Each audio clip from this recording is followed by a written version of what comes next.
Good evening once again, and I'm Yogesh Pawar. I'm the program director at Population First, and it's my honor to welcome you to this very special evening, a night where we celebrate two fantastic milestones rather. The birthday of our visionary founder, the late Mr. Bobby Sista, and the Population First Foundation Day. So, yes, this is when you clap. Talk about a double bill worth showing up for.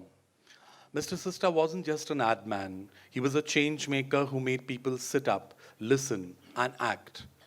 And many of you here who have known him personally will attest to that.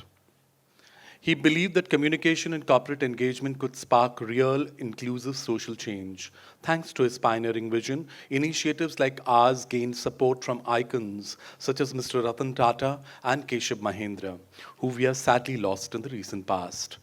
Tonight, we celebrate this remarkable legacy and corporate excellence and social impact. We are here to explore how CSR can move from a corporate checkbox to a game changer in development. And who better to drive this conversation than all of you? So give a big round of applause for yourselves for showing up. The very people who are making things change happen. Let's kick off this evening with a short film on Population First 22-year journey. Can we have the AV, please? The lights in the house. Lights, cut kariye.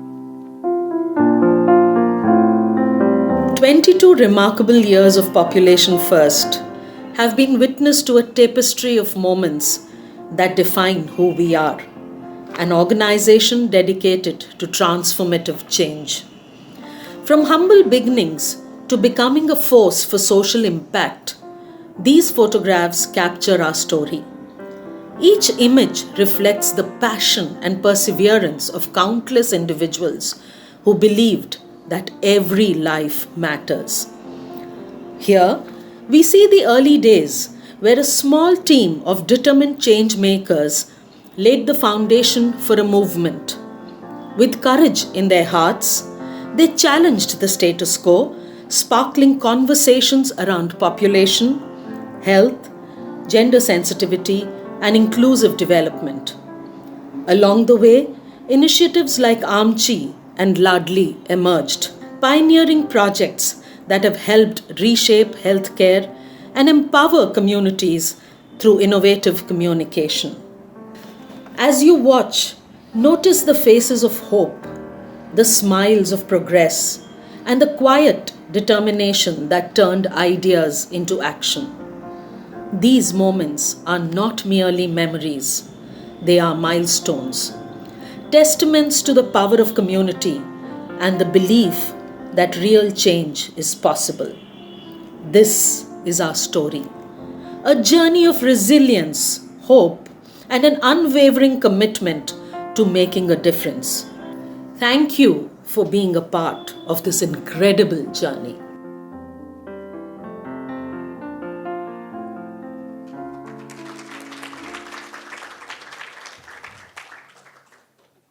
Amongst us tonight is someone truly special, our beloved trustee, Dr. A.L. Sharda. While her work speaks for itself, a brief introduction is well deserved. Dr. Sharda is not only the founder director of Population First, but also our go-to expert whose insights always light the way. With a sociology doctorate, 35 years of experience, and a well-deserved Gender Warrior Award from IAA, she's led impactful campaigns like Ladli and the Amchi Initiative, transforming health, education, and livelihoods in rural Maharashtra.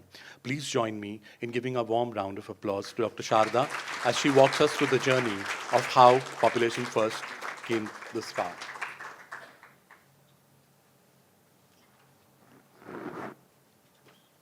Thank you, Yogesh. And if Mr. Sista were here, he would have said, my dear Ladlis and Ladlas. So I want to continue the tradition and I say, my dear Ladlis and Ladlas, a very good evening to you. It is truly a privilege to be here with all of you today as we celebrate 22 years of Population First. This is not just an anniversary. It is a reminder of how far we have come and how much more we can achieve together. I had the honor of being the first director of Population First, leading it for 20 years. great journey it was, and now continuing in my association as a trustee. Looking back at our journey, I feel an overwhelming sense of pride and satisfaction. What we set to do was ambitious, but seeing the impact we have made together makes every challenge worthwhile. When we started Population First, we had a clear vision to tackle population and development issues with a strong focus on gender and social equity. But we knew from the start that real change couldn't come just from policies and programs. It had to come from changing mindsets, behaviors, and cultural narratives. That's where communication became the most important tool. Over the years, we have worked with the media, advertising, and grassroots organizations to challenge biases and promote gender sensitivity. Our flagship initiative, Ladli, has transformed how gender issues are perceived and reported in media. Through impactful campaigns, training programs, scholarships, and our prestigious Ladli Media Awards, we have empowered journalists, advertisers, and content creators to drive gender equity into mainstream conversations. Today, Ladli has grown into a movement inspiring individuals, organizations, and even regulatory bodies to campaign the cause of cause with dedication. Sometimes I always used to say, one day I wish Ladli becomes redundant, I become redundant. I think I'm almost there because there are so many people working on the issue. I feel very, very happy about it. And thanks so much for taking the cause forward. So it really makes a big difference when I see, makes me feel very happy when I see different organizations working on the issue of gender equality and gender sensitivity. At the same time, our Ramchi project has quietly and powerfully transformed over 150 villages in Shahpur block, Thane district. Through behavior change communication and participatory rural appraisal techniques, we have empowered women, youth, and local institutions to take charge of their own development. The impact has been incredible. Communities now actively shape their own futures, addressing critical issues like health, education, sanitation, malnutrition, livelihoods, etc. As we celebrate today, I deeply miss Mr. Sista, whose vision and steadfast support have been instrumental in shaping Population First. He was not just a mentor, but a guiding force, sharing dreams and challenges with equal passion. His belief in the power of communication to transform society continues to inspire us, and though he is no longer with us, his legacy lives on in the work we do even today. What makes our journey even more remarkable is that we have been able to create this impact with a core team of merely 8 dedicated professionals across the 2 projects. This would not have been possible without the unwavering support of visionary leaders like Mr. Ratan Tata, Mr. Keshav Mahindra, Mr. Jamshid Godrej, Mr. Deepak Parekh, Mrs. Birla, and our steadfast partners, UNFPA and IAM. Their belief in our mission and their invaluable support have made all the difference. We have come a long way, but the road ahead is still challenging. Changing mindset is an ongoing process, and it requires all of us, partners, collaborators, and champions of change, to work together. Let's use this moment to renew our commitment to building a society where every individual, regardless of gender or background, has the opportunity to thrive. Thank you for being a part of this journey. Let's continue making a difference together. Thank you so much.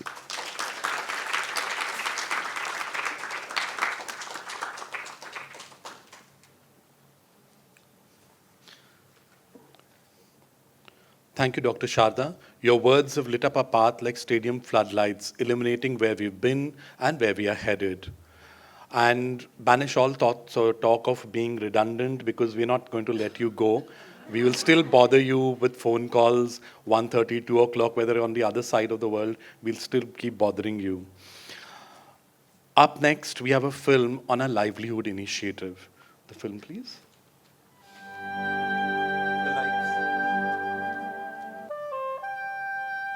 Shahpur is a block in the Thane district of Maharashtra. It is blessed with the verdant beauty of a plush forest and adequate rain. Mumbai, the city of dreams, relies for its water supply on the 3 lakes of Shahapur. The people of Shahapur lead a quiet, peaceful life. But therein lies the paradox. The veritable paradise is deprived of the necessities and comforts of life. Women have to trudge long distances over rough terrain to fetch water. There are no sanitation facilities, and they depend solely on agriculture for their livelihood. Infertile land is the challenge facing the farmers. Artificial manure and the use of pesticides has destroyed the natural fertility of this agricultural land, thus increasing their costs and decreasing the returns of their investments. Population First is an NGO which is working on health and population issues from gender and social development perspective. We are working in 66 villages of Thane district under our Action for Mobilization of Community Health Initiatives, AMCHI, which means ours in Marathi. We have been engaging the women in a number of community development initiatives. One of the demands which has come from them is for a livelihood option which is not labor intensive, which is not time consuming, or which does not require too much of investment and is in sync with their agricultural activities. It is at that time that we decided that we should take up vermicomposting in a big way, because vermicomposting not only helps in improving the sanitation in the villages, but it is also a very good source of organic manure which will help improving the yield from the fields. Vermicomposting project is not just a livelihood project for us, it is just a means to empower the women to be confident and to negotiate their space in their families, in the community and in the market. Vermi compost activity हमने अगस्त 2011 से start की, जिसमें हमने 37 village के अंदर orientation किया था। 37 village में से हमने 20 विलेज सेलेक्ट किए हैं जिसमें हमने पीआरए किया, जिससे हम जान सके कि कौन से विलेज के अंदर वर्मी कंपोस्टिंग के लिए पोटेंशियल ज़्यादा है। 20 विलेज में से हमने 11 विलेज के अंदर महिलाओं के साथ वर्मी कंपोस्टिंग की एक्टिविटी स्टार्ट की। 11 विलेज के अंदर वर्मी कंपोस्टिंग बिजनेस ग्रुप हमने फॉर्म किए, जो कि टोटली महिलाओं के थे। ग्रुप फॉर्म होने के बाद हमने उनको ट्रेन किया। 5 वर्षापासून पॉप्युलेशन फर्स्ट संस्था आमच्याबरोबर अभियान राबवत असते आणि आम्ही 5 वर्ष इथं एकत्र काम करतोय। इन्कम वाढवण्यासाठी महिलांना काहीतरी व्यवसाय पाहिजे आणि ते सरांनी लक्षात घेऊन आमच्यासाठी हे गांडूळ वर्मी कंपोस्ट तयार करण्याचं ठरवलं। त्याच्यासाठी आम्हाला भरपूर ट्रेनिंग दिलं सरांनी, गुजरातला नेलं, बाकीच्या जुन्या टाक्या आहेत तिकडे घेऊन गेले सर आणि तिथे आम्हाला दाखवलं त्यांनी कसं तयार करायचं। त्याच्यानंतर आम्ही गावात येऊन पूर्ण महिलांची एक मीटिंग घेतली। आमची 3 बचत गट आहेत, 30 महिला आहेत। 30 महिलांबरोबर आमची चर्चा झाली। त्याच्यानंतर 12 महिला तयार झाल्या हे करण्यासाठी। ज्यांच्याकडे गुरं आहेत त्याच महिला तयार झाल्या आणि ज्यांना वेळ देता येईल घरातून, ज्यांना प्रोत्साहन देतील पुरुष, अशाच महिलांना आम्ही तयार केलं आणि त्या गटाला जे अनुदान दिलेलं आहे ते सगळं पॉप्युलेशन फर्स्ट संस्थेने दिलेलं आहे। त्याच्यातून आम्ही 30,000 रुपये अनुदानातून हे जे चालू केले, आता आम्हाला महिन्याला 10,000 रुपये इन्कम मिळतो। But the women of Shahapur discovered vermicompost methods which provided the much needed relief and generated a steady source of income. Each unit of 10 tanks generates 20 quintals of compost, valued at 10,000 rupees every month. By using this organic manure in their own fields and not using chemical fertilizers and pesticides, women have been able to curtail their expenses. The improved quality and quantity of the produce has also proved profitable. गांडूळ खत हा म्हणजे कसा आपल्या आरोग्याच्या दृष्टीने पण चांगला आहे, कारण तर आपल्या केमिकल खतामध्ये आपली जमीन किती नापीक झाली। वर्मी कंपोस्ट के लिए मार्केटिंग बहुत इंपॉर्टेंट चीज़ है, इसीलिए उसी विलेज के अंदर एक्टिविटी स्टार्ट की जहाँ पर 2 टाइम खेती होती थी, जहाँ पर ज़्यादा मैन्योर यूज़ होता है। ज़मीन के ऊपर हमने पीड्स बनाए। ये पीड्स जो हैं वो 3 फुट चौड़े, 7 फुट लंबे और 1.5 फुट ऊंचे हैं, जिसके अंदर हमने काउडंग एंड अर्थवर्म्स का यूज़ करके मैन्योर हमने प्रोड्यूस किया। बहुत सारे फार्मर जानते हैं कि वर्मी कंपोस्ट अच्छा है, फार्मिंग के लिए अच्छा है, बट उसको एक्सेप्ट नहीं करते हैं। तो इसलिए उसका एक्सेप्टेंस बढ़ने के लिए हमने वर्मी कंपोस्टिंग के डेमो दी। डेमो के अंदर लगभग हमने 45 फार्मर को 1.25 कुंटल मैन्योर दिया और 2 से 3 गुंठा प्लॉट के अंदर हमने उसको यूज़ करने के लिए बोला। ये जो डेमोन्स्ट्रेशन था, एक तो हमने भिंडी के ऊपर किया, दूसरा हमने ककड़ी के ऊपर किया, राइस के ऊपर किया, केली बनाना के ऊपर किया, साथ ही हमने मिर्ची के ऊपर किया. लगभग 45 में से 42 फार्मर ऐसे थे की जिनका बहुत ही मतलब पॉझिटिव्ह रिझल्ट था. मागील वर्षी मी भेंडीसाठी गांडूळ खताचा वापर केला. जवळजवळ डेमोसाठी त्यांनी मला 1.25 क्विंटल खत दिला आणि त्याचा उपयोग मी माझ्या 2 गुंठ्याच्या प्लॉटमध्ये केला. तर त्याचा रिझल्ट असा मिळाला की ती जी भेंडी होती तिची क्वालिटी खरोखरच उत्तम निघाली आणि जो रासायनिक खताचा वापर होता जी किंमत आहे ती जास्त होती आणि गांडूळ खताची जी किंमत आहे ती कमी आहे.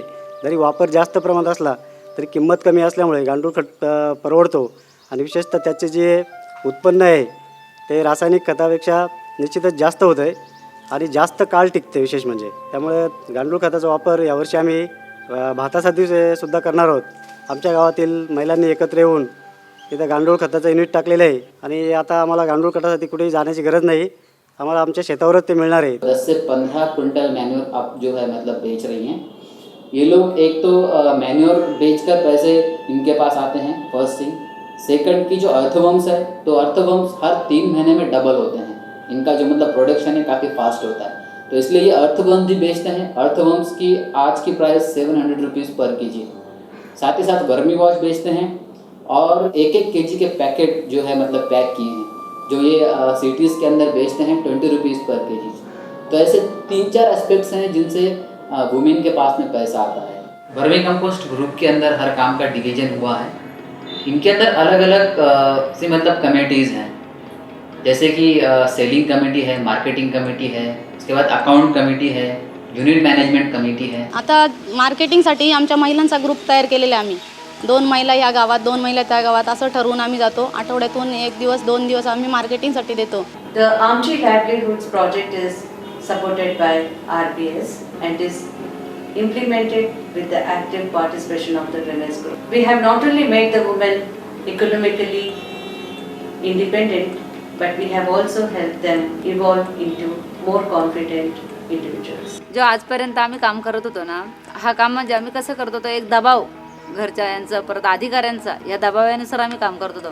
पण आता आम्हाला त्याचं म्हणजे पूर्ण संकल्पना कळल्यानंतर पूर्ण आमचं काम आहे आणि स्वतःचं काम आहे आणि त्या स्वतःच्या कामावर आम्ही स्वतःच्या पायावर उभी राहू शकतोय, उभी राहिलोय म्हणून ह्या हिशोबाने आता आम्ही काम करतोय. तर ह्या कामासाठी म्हणजे आता आमचा स्वतःचा पैसा झालेला आहे, त्याच्यामुळे आम्हाला घरात पण कुठले काही निर्णय घ्यायचे असले तर आमचे निर्णय आम्ही स्वतः ठरवतो. म्हणजे आता एकदम मजामध्ये काम करतो, एकदम हसत खेळत करतो. आपल्याला जेव्हा इन्कम चालू झालं त्यावेळेस महिलांना जरासा धीर आला. आम्ही आता कोणाला घाबरत नाही, कोणाला लाजत नाही. खूपच आत्मविश्वास वाढला कारण आम्हाला कधी बोलण्याची सवय. आता तुमच्या समोर पण मी बोलू शकले नसते. स्वतःच्या कष्टामध्ये आम्ही आज कोणाकडे मागायला नको का आणि आम्हाला त्याच्यामध्ये आता चांगलं वाटतंय. आणि आजपर्यंत माझी हीच पहिलीच खेप स्वतःच्या कष्टाने घेतलेले पैसे मुलाला देता आले. A quiet revolution has taken place in the villages of Shahapur. The parched earth has transformed into fertile land. And women's participation in the development of the village communities has redefined the role of women.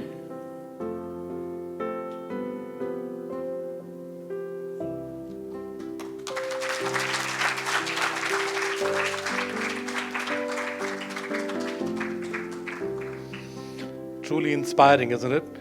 Now, please join me in welcoming Mr. Santosh Desai, a maestro in decoding everyday life. As a noted author, columnist, and CEO of Future Brands, his sharp insights and humor turn even the mundane into moments of brilliance. If you've ever read his work, which appears in a leading daily, you know he makes you laugh, think, and occasionally say, "Why didn't I think of that before?" So let's welcome the ever insightful, ever witty Mr. Santosh Desai with a huge round of applause. Mr. Desai.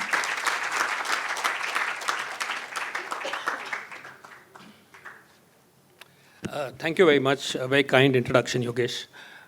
It's a real privilege to be here. I think it's a special occasion, and I'd like to take this opportunity to congratulate Population First on the Foundation Day. And I think it's a great time to remember Mr. Bobby's sister, who was a really a force for change. All those who knew him would know that his quiet kind of commitment and absolutely fierce determination was such an inspiring kind of a guide to all of us. And I had many, many occasions to interact with him, and I've always, every interaction has always been special. So congratulations again. I'm going to talk to you about communication and the idea of change and change in a meaningful sense. Sorry, I need a clicker, I think. Okay, you'll do it? Okay, okay. Okay, I'll say next. So the thing about social problems and particularly when we talk about changing mindsets is that the problems run deep. These are not problems that are superficial, these are entwined. Typically, if you were to look at it, they are embedded behavior that are ecological in nature. What I mean by that is that any one problem is actually a network of problems. It isn't one problem. So if you were to look at, say, the problem of early marriages taking place, it is linked to a whole bunch of issues, including safety for women in rural areas. It is linked with the fact that the place that women enjoy. It is linked with cultural norms that have been deeply embedded in society and have been legitimized over millennia. So therefore, any action, any mindset that change that is required, fundamentally is about thinking about the ecological nature of the problem and not about the problem by itself. And the interesting thing is that in any given context, behavior is often rational. So in an environment where young women are not safe, it is rational for parents to want them to get married early. So it's an interesting situation where the presumption, and I say this because very often the presumption for anybody who's trying to drive change is the fact that we have somehow to educate people, that they don't know better, and that we know better, and we will come in from the outside, and we will tell you that actually, this is the way to be. Can I have the next slide, please? The trouble with reality is the fact that whether we agree with it or not, it has a very good reason to exist. I think this is the fundamental truth when we begin any exercise of change at a social level. Reality has a very good, if it exists, it is because there are a bunch of forces that have conspired, that work together in order for it to be what it is. So it is never going to be easy to change any embedded reality. The nobility of our intentions make no difference. The fact that we come from a noble place has absolutely no impact on our effectiveness in bringing about change. And very often these lines are blurred. We are so convinced of the fact that we are coming in with good intentions that it legitimizes what we do regardless of whether it makes sense for the other person whose life we are kind of intruding into and deciding that we know better and that we will make an intervention. So unless communication is insight-driven, continuous, and part of an ecological suite of actions, its effectiveness tends to be limited. Because it tends to be a one-off kind of an intervention that comes and goes, which is skin deep and doesn't actually bring about change. Next slide. And there are two different strategic approaches you see very often. One is what I would call is asking the question of what causes the problem. And the other is to ask what comes in the way of the solution. And it's interesting how these two are divergent approaches that the first one is actually the default approach that we have. When we are faced with a social problem, our first thing is to explain as to why that problem exists and why it is wrong. The other way of thinking about it, and we'll talk about it as we go along, is to ask the other question, is saying that what is the solution that I seek and what is coming in the way of that solution, and to try and, so it's interesting how you will see across different communication approaches, both of these strategic approaches being used. Next, please. There are several ways, and I'm just going to run through a whole bunch of ways in which communication strategies are used, particularly, and we'll try and kind of examine what is it that actually works, what becomes more effective. Next. So the traditional approach is the information dissemination approach. It is the educate the masses approach. It is the fact that I possess superior knowledge and I need to somehow transfer it to a bunch of people who do not have that knowledge. There is a knowledge asymmetry at work, and therefore that is my role. My appointed role is to actually give that information. And a lot of government programs historically have used this approach. There is a IEC is the is the phrase that is often used as a kind of moniker. It's a top-down approach, assuming knowledge deficit is the primary barrier, and it relies on clear, simple messaging and repetition. That is the underlying, and it's a slogan orientation that very often is at work. Next slide, please. So, old family planning programs tended to have this, 2 या 3 बच्चे घर में होते हैं अच्छे, और अगला बच्चा अभी नहीं, 3 के बाद कभी नहीं. Even Beti Bachao, Beti Padhao. All of these are broad statements of intent that are a substitute for motivational sort of an ideas. None of these ideas are motivating. The limitations are that there is no attempt, in fact, to acknowledge the culture, and there is no insight that is at work. For instance, in India, Chota Parivar is not a Sukhi Parivar. Our whole idea of Sukhi Parivar is Bada Parivar. The larger the family, the more fun it is. Who says Chota? Chota Parivar is a very constrained and a very unhappy space, in fact. Right? Even something like Beti Bachao, Beti Padhao. Which parent's ambition is limiting to bachaoing a beti? Right? Beti Bachao is a government program. You want your beti to do well. I mean, if you have motivations about your beti, it is not going to be limited to let the beti survive. Child survival is not a parental motivation, right? But it is a government need. And I think that is fundamentally where a lot of these programs kind of are very limited in their scope. Doesn't address underlying social and economic factors, and therefore becomes often easy to ignore. Becomes wallpaper. It is something in the background that okay, statements of intention that you see around you without actually going any deeper.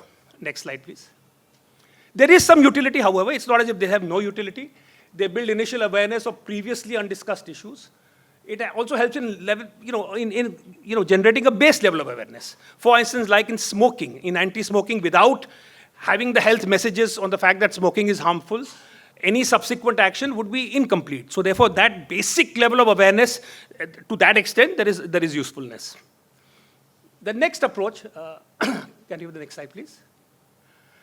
Are more comprehensive, more insight-based campaigns which actually take the trouble of trying to understand the cultural issues at work. Well thought through campaigns that strive to make a difference. Also provide practical handles for addressing complex social problems. And here the attempt is to turn awareness into concrete action. They go beyond mere awareness generation. Next slide, please. So for instance, the Bell Bajao campaign that was run by Breakthrough, which is an organization that I'm involved with in some form. They asked neighbors to ring the bell when they heard acts of domestic violence. So if you hear act of domestic violence near you, all you go and do is bell bajao. And that was what it was asking people to do. It gave neighbors a simple, non-confrontational way to intervene in domestic violence. To say, all well, is it okay? So if you stop the violence, the fact that there is a third party that is actually watching you suddenly gets registered in that household. And therefore, there is an intervention that takes place, which kind of brings, there is a certain sense of agency. What it does is that it makes a personal problem, it socializes. It gives a neighbor a right to intervene and to take some action. And it provided a specific action. So it is not about domestic violence is bad, but it is about saying this is a simple action that you can do to intervene. And addressed the whole idea of bystander paralysis, which is what often happens in these cases. This, I'm sure, Balki is actually the person to talk about it, but a brilliant campaign that for HIV/AIDS awareness, which was about, the Balbir Pasha character that was created. Outstanding use. You take a subject like HIV/AIDS, and instead of talking about and lecturing people about what is wrong and what gives you AIDS, to use it through a character and to tell a story, which becomes a compelling story for people to figure out who is Balbir Pasha, what happened to, will he get AIDS, those kind of questions. Darwaza Band, which is a campaign to end open defecation, which again I think is a campaign that goes beyond platitudes. Do Boond Zindagi Ki polio vaccination campaign. One of the, these are some of the few campaigns which actually did go beyond the first level of awareness generation. Next slide, please. Key elements are, for instance, they're based on insight. The idea of having a National Immunization Day, for instance, comes from the insight which is a very counterintuitive insight, which is the fact that it is easier to change the mind of thousands of people at one go than to change the minds of one person at a time. It is easier to bring about change at a mass level if everybody that day is going to get themselves immunized.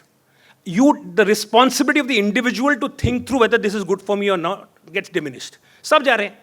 What in Hindi you say bhed chal. It is a mass movement. Everybody is going. I don't need to think about it. My risk is minimized because it is distributed over the numbers. Over a large number of people are doing this, so there must be something to it. I don't want to be left out. So it's a different way of creating social permission. It creates social permission to act. Similarly, in a very different way, in fact, the Balbir Pasha campaign, what it does is, it just provides a sort of it piques interest and makes people invested in a subject that they think it has nothing to do with me. I have nothing to do with this. And from there, it allows everyone to kind of hook into this and say that, it's something that then becomes engaging and involving. Next slide, please. The other interesting way of thinking about communication is actually what I would call narrative reframing, which is how you are able to create a new mental model of an existing social issue. It deliberately describes the problem differently so as to bypass biases and resistances, and recasting issues to make them more relatable or urgent. Next slide. For instance, shift from population control to family welfare in government programs. What it does is that population control is a government idea, is an idea no family wants to control population, right? No individual family is interested in that idea. Family welfare is something people are interested in. That move also, in a sense, was accompanied by a strategic shift away from sterilization to spacing, which again is more aligned to the interests of the people that you are speaking to. Similarly, climate change replacing global warming. Global warming fundamentally creates a situation where if you have a very freezing winter, like in fact Donald Trump said that, right? What are this global warming? We had the worst winter ever. Which of course is Donald Trump. So it cannot be extrapolated to normal human beings. But even so, I think the idea that how you can have a sort of a framing that asks you to think of a problem in a certain way, whereas a different kind of a framing changes the way you think of the problem. The transformation of the disability discourse in India from a charity-based approach to a rights-based framework.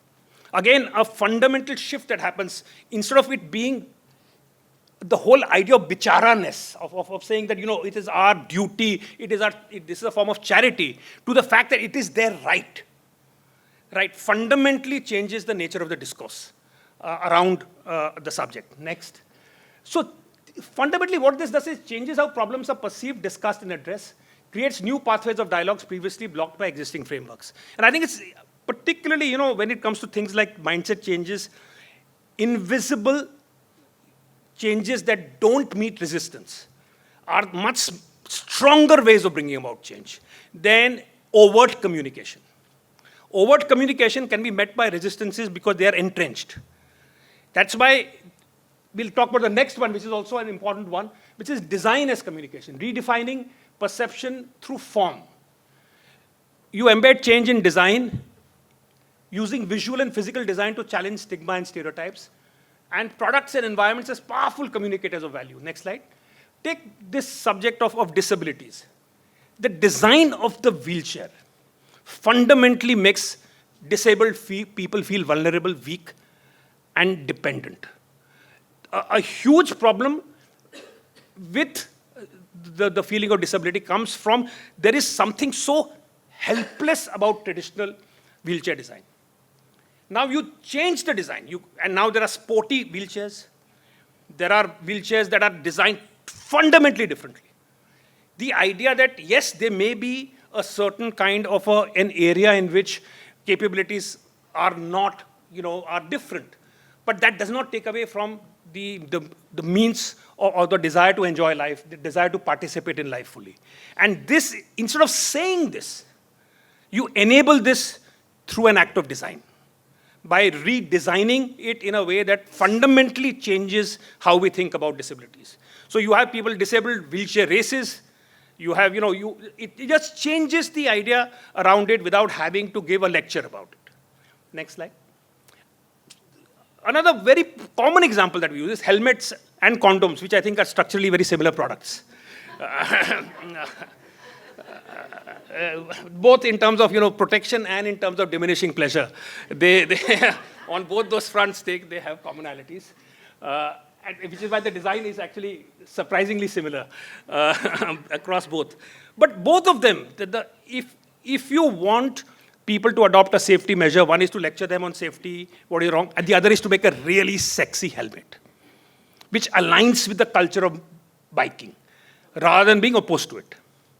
Similarly, for a condom, align with the idea of sexual pleasure instead of being Nirodh, the name, was actually about no, and it is about between rogue and negation. It is, if you look at the phonetics of Nirodh, it is about the worst name you can think of, right? Here you have something which is a participant in the sexual process, which you are creating absolutely opposite of anything to do with it. So it's interesting how, again, design is a very underrated kind of a tool in bringing about fundamental mindset change. Next. The invisible re-engineering of stereotypes, subtly challenging norms without explicitly stating the change agenda, and normalizing new behaviors by simply depicting them as ordinary. I'll give examples. Next slide, please.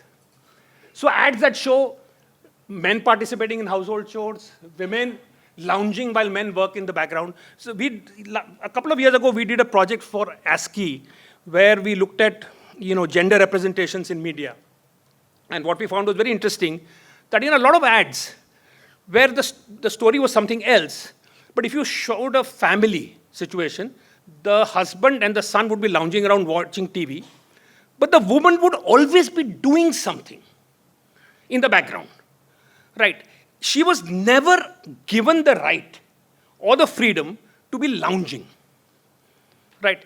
For her, it's a fascinating kind of a template that we seem to have in our minds. The fact that men lounge, but women cannot be allowed to. She's removing a plate somewhere, but she's fussing around in the background, somehow gainfully employed.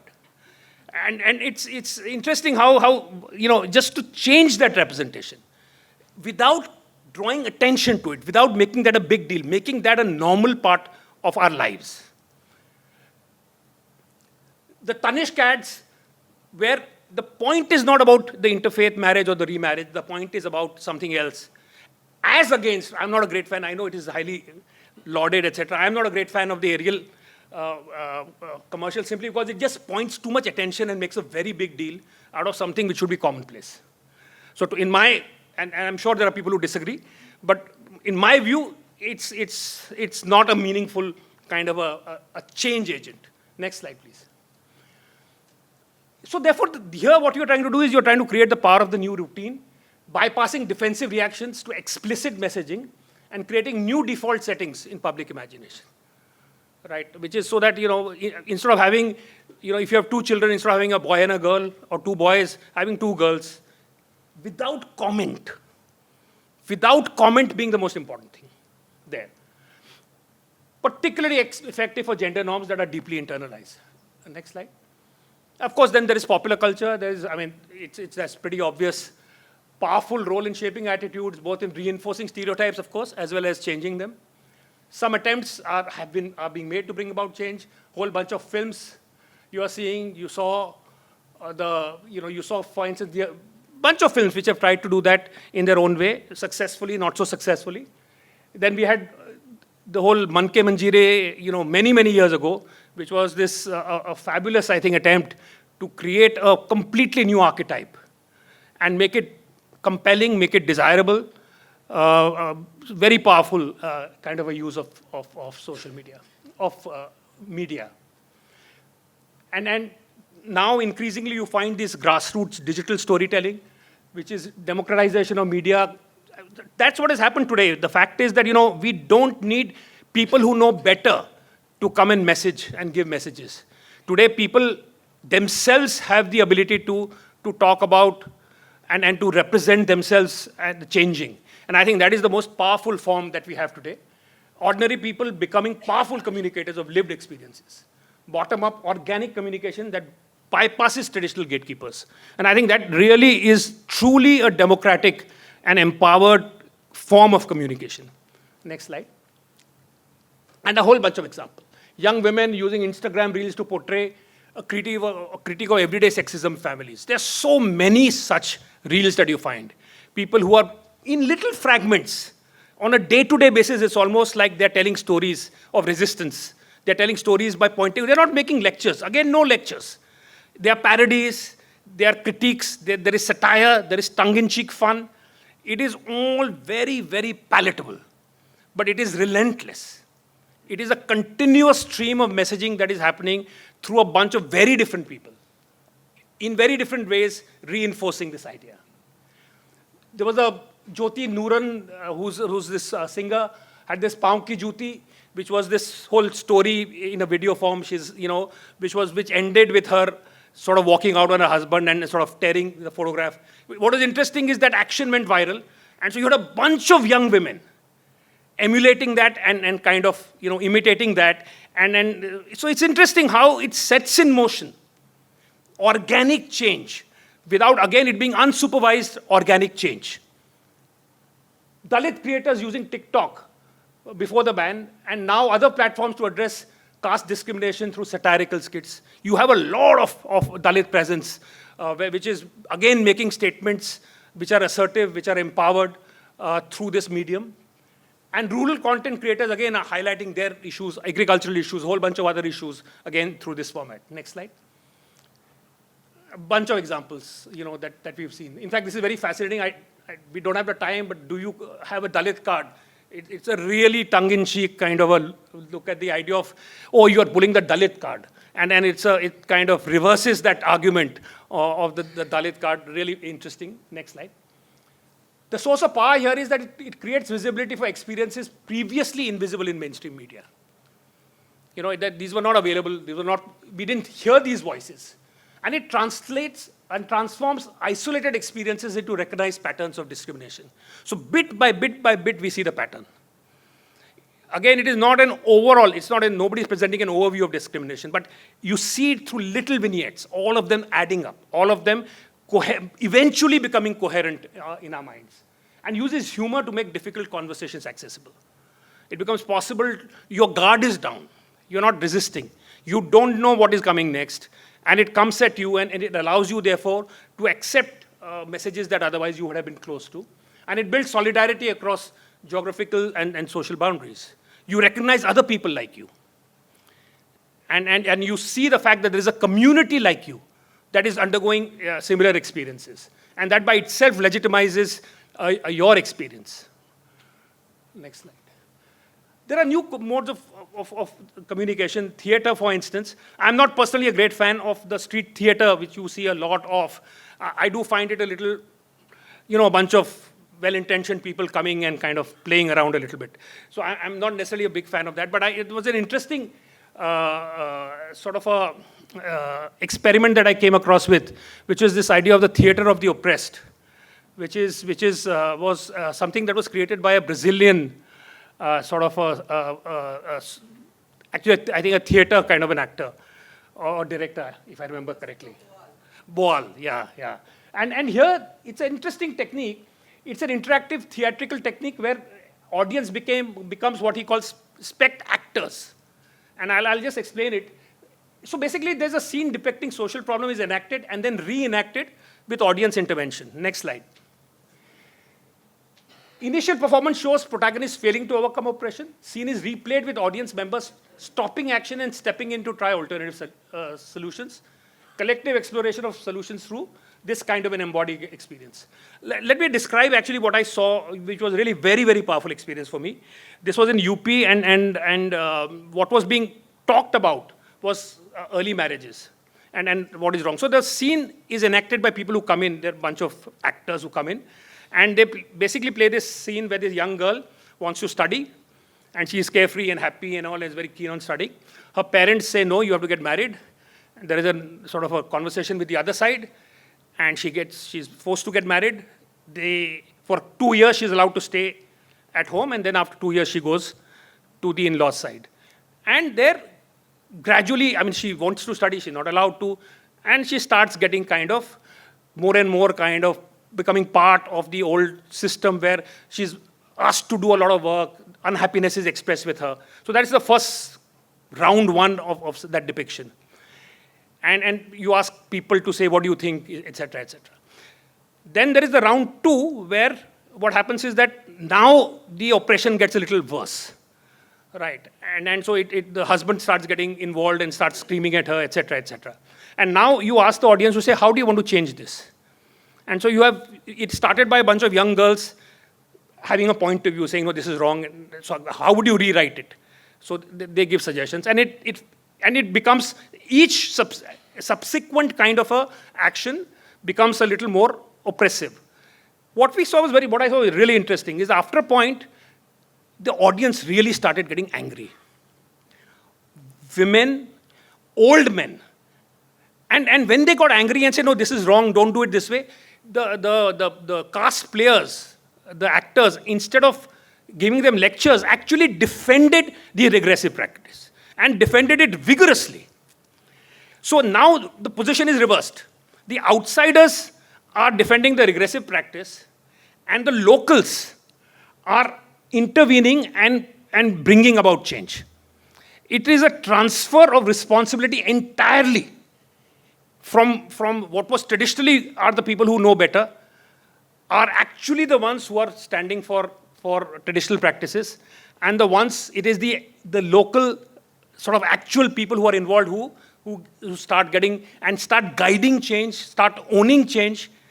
And it truly was a very kind of a powerful and a visceral kind of an experience, seeing how effective something like that could be. Next slide.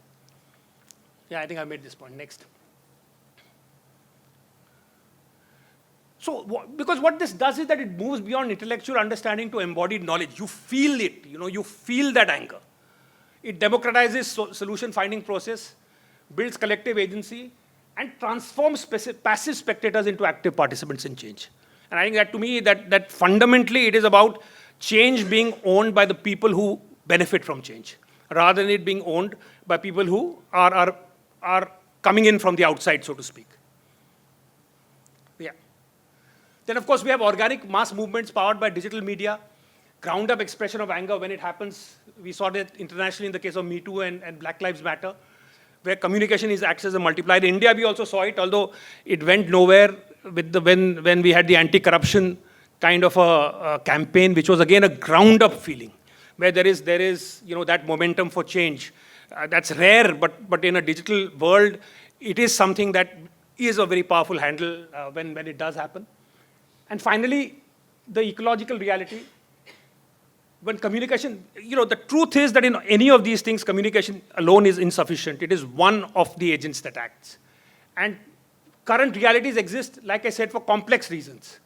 And to my mind, public service advertising misses the fact that, unless it is accompanied, with a whole host of actions, A, B, unless it is continuous. And the problem with the funding ecosystem that most, developmental organizations work with is that there is no guarantee of continuity. Right, so you get funding for 2 years or 3 years, and it's a project kind of an orientation. And after 3 years, what happens? The problem doesn't go away. The problem doesn't get solved. So very often it's an act of self-deception, right? Where you think you're doing something, you do it for 3 years, and then you just walk away because you don't have the money, because somebody else has moved elsewhere in their interest. So fundamentally, unless there are mechanisms that hand over the program to the people who actually are benefiting from it, very often a lot of these programs are scripted to fail. They are fundamentally scripted to fail. Next slide. If I look at the anti-smoking campaign as an example of this kind of the fact that and it's one of the few really successful campaigns. I mean, globally, from a time when I've entered the workforce to now, which of course is a very long time, but even so, in that period of time, we've seen substantial, significant change. And it works on, so whether we do warning labels on packaging, restrictions on advertising and public smoking, the legislation, celebrity campaigns. Next slide. But I would argue that one of the most important elements on that was constructing the idea of passive smoking. To my mind, if I had to isolate one element that made the big difference, it is the idea of passive smoking. Because it converted what was an individual problem. People say, okay, I'm killing myself, what's it to you? Right? Yeah. I can now say, because you are killing me too. It gives me a right to have a point of view on what was an individual problem. So fundamentally, to my mind, that is the big change that happened. And again, it, I think, points to the principle of bringing about change like this, is that can you think of something that changes the way people think about a problem? It doesn't have to be through overt communication. It can be through powerful conceptual ideas that reconfigure the way people think about a problem. And to me, those are really powerful kind of ideas of change. Next slide. So there are a bunch of, I think I won't go through the principles. I think the point is made. But fundamentally, I would argue that the more holistic and the more ecological they are, the more culturally embedded they are, the more invisible they are, the better. The more we are able to reframe, communicating, we think of communication as a lot of talking, but fundamentally a lot of communication works at a subterranean level. And the more we are able to sort of find those kind of answers, the stronger it is. I will actually end here. I think the future, when we look at it, I think there's of course a lot of change that is, how can you have a presentation today without mentioning AI?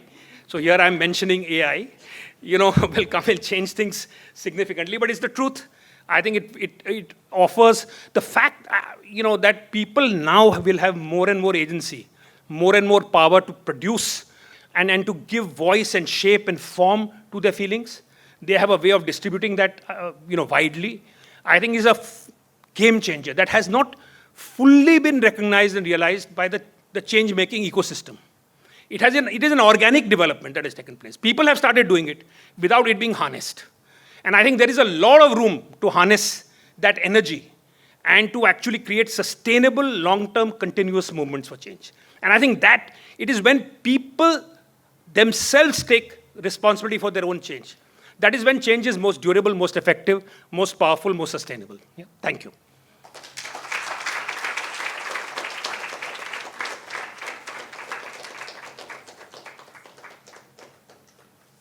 So you see why I called him a maestro in decoding everyday life. By now, since as the evening is progressing, you've kind of gotten to know the template. Every time somebody speaks, we should then show you a film. So here, the next film.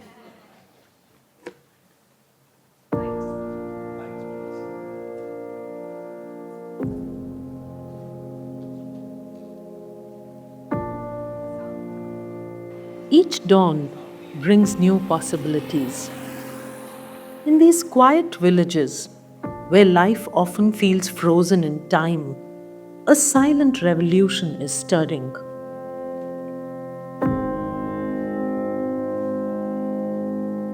It's a revolution that begins with a single powerful idea that every child, especially girls,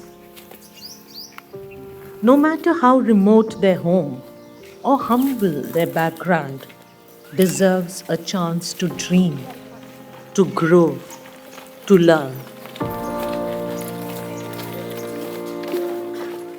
पहिली म्हणजे ये मुलीला काही येत नव्हता, शाळेत जायला तिला मन लागत नव्हता, काही येत नव्हता, काही त्याच्यामुळे ती जात नव्हती. आता तिला सगळा तुमच्या क्लास यात सुरू झाल्यामुळे तिला काय समजायला लागला. आम्हाला पण वाटला का ये पोरीला काहीतरी येतो, आता ती जाते स्वतःचा तयारी करून. From the very start, this journey was rooted in partnership.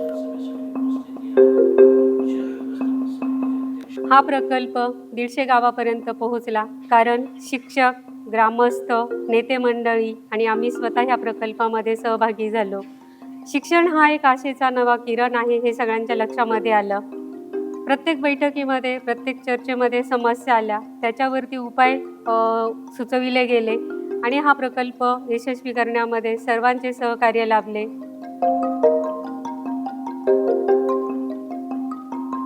केलेले कार्य हे उल्लेखनीय आहे.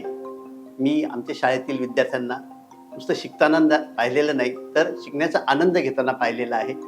मी पॉप्युलेशन फर्स्ट व ॲटॉस फाउंडेशनला विनंती करेन की आपले हे कार्य आमच्या सर्व शाळांमध्ये विस्तारावं, जेणेकरून आमच्या सर्व मुलांना त्याचा जास्तीत जास्त लाभ होईल. या उपक्रमामुळे आमच्या शाळेतील सर्व विद्यार्थ्यांच्या मध्ये अगदी आमूलाग्र बदल घडलेला आहे. त्यांचा आत्मविश्वास आणि त्याचप्रमाणे त्यांची जिज्ञासा ही अधिक पटीने वाढत आहे. एक शिक्षक आणि त्याचप्रमाणे या शाळेचा मुख्याध्यापक यापेक्षा मी अजून काय मागू. Teachers are the heart of this movement. With dedication and compassion, they are not just imparting knowledge, they are unlocking potential. Through innovative techniques and patient guidance, these educators are giving children a gift far more valuable than gold: the joy of understanding, the pride of learning, and the courage to believe in themselves. सुरुवातीला मलाही संकोच वाटत होता, पण प्रशिक्षणाने मला आत्मविश्वास दिला. मुलांमध्ये नवीन संकल्पना रुजू होताना मलाही माझ्या प्रयत्नांना सार्थक झाल्यासारखे वाटते. मला क्लासमध्ये यायला खूप आवडते, कारण माझी शिक्षिका माझ्यासोबत खेळ खेळते आणि मी स्वतः गणिताच्या समस्यांचे समाधान करू शकते. No change is possible without the strength of a community. Here, fathers and mothers are stepping forward, not just as parents, but as partners. Sometimes, this can bring in interesting dividends. जेव्हा गावकरी आपल्या मुलांच्या भविष्यासाठी एकत्र येतात, तेव्हा ते गावातील इतर समस्याही सोडवतात. उदाहरणार्थ 150 गावांपैकी 30 गावांमध्ये गावकऱ्यांनी एकत्र येऊन वीज आणि पाणी पुरवठा निश्चित केला आहे. मी लहानपणी तर काही शिकू शकले नाही, पण जी शिक्षणाची संधी माझ्या मुलीला मिळाली, तिचं सोनं करण्यासाठी ती आयुष्यात पुढे जाईल आणि ती शिकेल यासाठी मी तिच्यावर लक्ष ठेवील आणि तिला उच्च शिक्षणाची संधी मिळावी यासाठी मी प्रयत्न करत राहील. आमच्या शाळेतील मुलांना हा पायाभूत या संस्थेकडनं मिळालेला वर्ग हा खरोखर एक संजीवनी आहे. त्याचा फायदा आज मुलांना खूप होतोय आणि आज आमची मुलं या संस्थेमार्फत कुठेतरी मोठ्या आशेने पाहतात आणि मोठमोठी स्वप्न पाहू लागलेत. Change doesn't happen overnight. It's a journey with hurdles and heartbreaks, but also moments of triumph that make every effort worthwhile. For children who once struggled with the alphabet, reading their first sentence feels like conquering a mountain. In my village, roads are very clean. I like my very much. Every smile, every breakthrough is a reminder that progress, no matter how small, is still progress. जेव्हा आम्ही ह्या मुलांना शाळेमध्ये पाहतो, तेव्हा आम्हाला जे साध्य करता नाही आलंय, ते आज ही मुलं हे साध्य करू शकतील. याआधी मलाही शिकायला खूप अडचणी यायची, पण मी आता माझ्या भावांना गोष्टी वाचून दाखवू शकतो. आम्हाला असे वाटते की त्यांनीही शिकावेत. This is more than a project. It's a promise. Thank you, Population First, for Project Amchi. Your efforts have empowered more than 10,000 students in 150 villages, equipping them with essential skills and holistic learning through WASH training, ARSH sessions, and Menstrupedia books. More than education, Project Amchi nurtures dreams, breaks the cycle of poverty, and ensures every child is seen, valued, and capable of greatness. Together, we are planting seeds of change and growing a future where no child is left behind.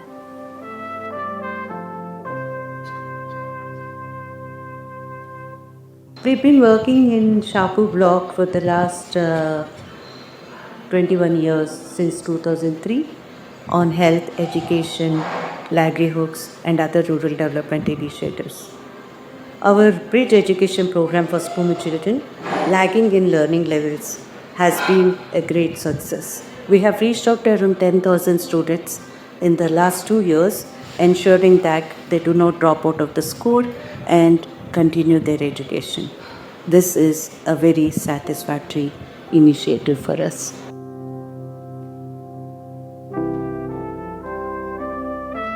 From its inception, Population First Amchi project has always believed that every single child has potential.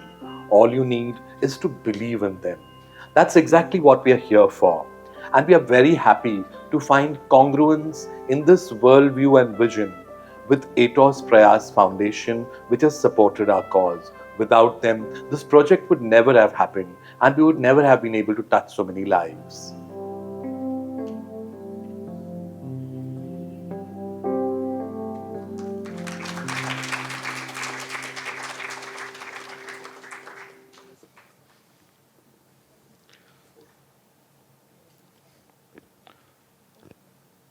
We are very honored to have the talented, multiple award-winning cinematographer Rakesh Solanki with us tonight.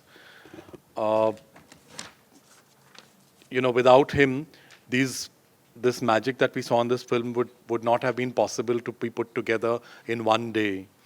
A special thank you to the entire Amchi team led by the wonderful Sangeeta Tribhuvan and Fazal Pathan. Could I kindly ask both Sangeeta and Rakesh to stand up so that we can applaud them?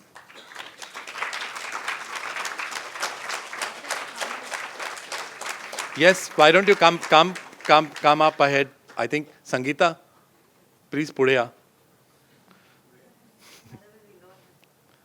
Yeah, I think people in the front can't see you.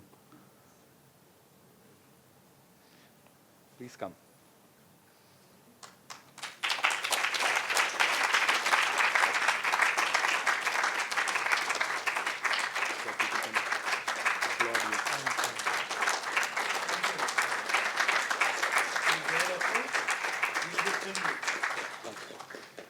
Thank you. And to think that this film was shot like we did the whole film, we shot it in one day. So a lot of effort went into preparing and going and shooting this in that much time. And now for, we also have with us the gentleman who gave Population First its name. So can I invite Mr. Mr. Joseph Saria? Can you come up, please, sir, if you're here? Yes, please come. Mr. Joseph Saria will tell us a little about how Population First got its name.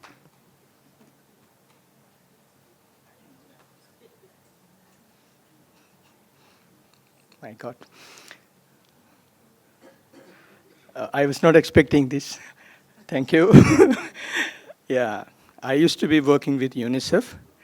And after UNICEF, I've been working with none other than Keshav Mahindra, Palkiwala, all this for an organization which was working for communal harmony.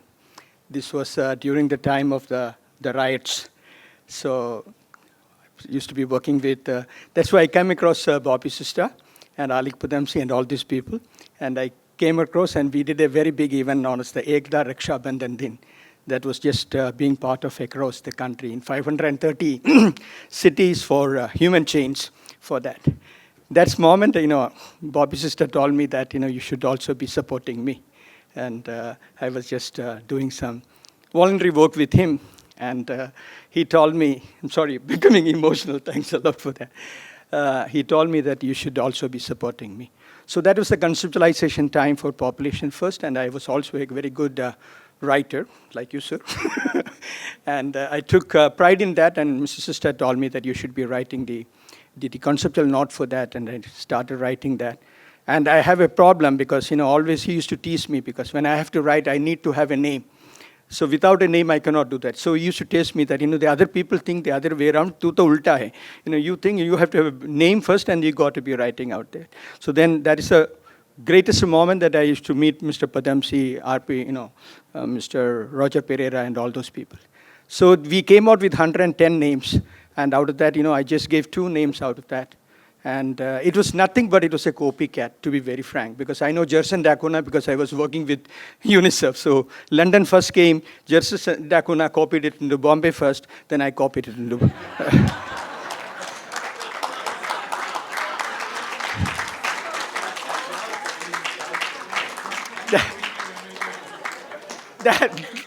That's exactly the story. But so Bobby's sister liked it.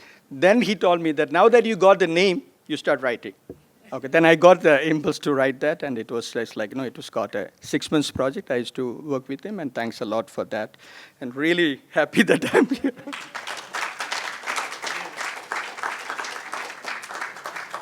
Well, the man in the White House has also got to America first. So, the copying goes on. So Sridharji has just pointed it out to me. And now, one of the most absolute favorite parts of the evening that we have lined up. While the film that we saw, it highlighted an initiative realized through the generous support of Ethos Prayas Foundation. Today we have with us a representative from our wonderful collaborator, Ms. Sunita Bhuyan, who isn't just here as a representative, but also as an incredibly gifted violinist. Prepare to be mesmerized by her signature genre-bending musical style. Please join me in welcoming Ms. Sunita Bhuyan. Please come.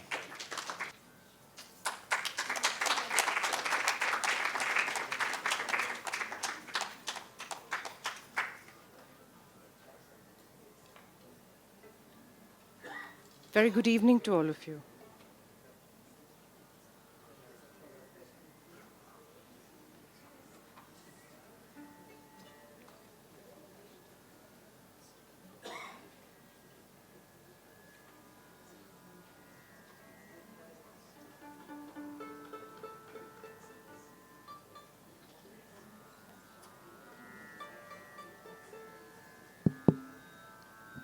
Dada sound.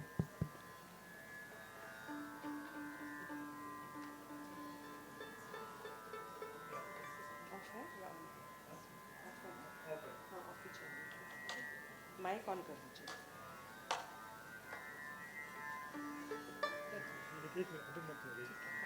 A very good evening to all of you. I was invited for this event like all of you, but when Yogesh called and said, if you're coming all the way, will you get your violin? Can anyone say no to a cause like Larli and Amchi? Can anyone say no to that? I think a round of applause for Population First, to the amazing Larli movement. Even though Amchi is the project that I and my colleagues are involved in, we still refer to it as Larli. And sometimes when we make presentations, we forget that it's called Amchi. So, thank you. So I did come with my violin, but we are not prepared for a normal standard performance, but it's out of the heart and a tribute to the wonderful work that Population First does, but to very special people.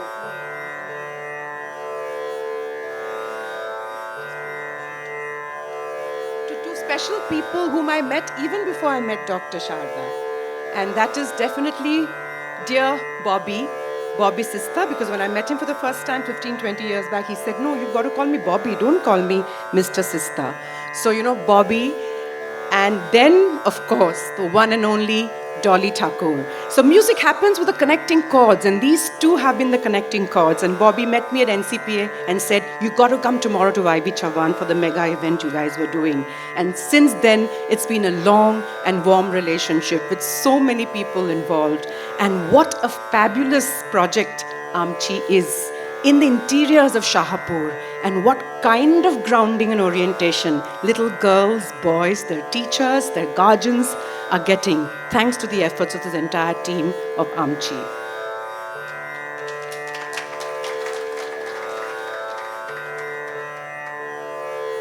It's not easy to just come and even sing on a stage just like that when there's such wonderful speeches happening, and it's a little difficult to play the violin too. Wish I knew that Anuradha Pal was also there in the audience, the famous tabla player. I would have told her to get her instrument too. But without much ado, this is just an offering. Instead of talking about what Amchi does to the girl child and all of the wonderful things that already our eminent speakers have talked about, I would just want to say that when we say Beti Padhao, Beti Bachao, we've got to also say Beta Padhao, Desh Bachao. Because if the boy child is not educated and given responsibilities, education not the one that is academic, but the orientation to share equal responsibilities, that's when we have this whole concept of inequalities and the girl child suffering. So that would be my submission. But spring is near. When they say winter comes, spring is soon to come. And being from Assam and having just arrived especially for this event 2 days back, I'd like to sing a song of spring in my own language. And would like to herald the beautiful colors of spring for all of us here. And especially for Larli, for Amchi, and all the wonderful work that we're trying to do to create an equal world.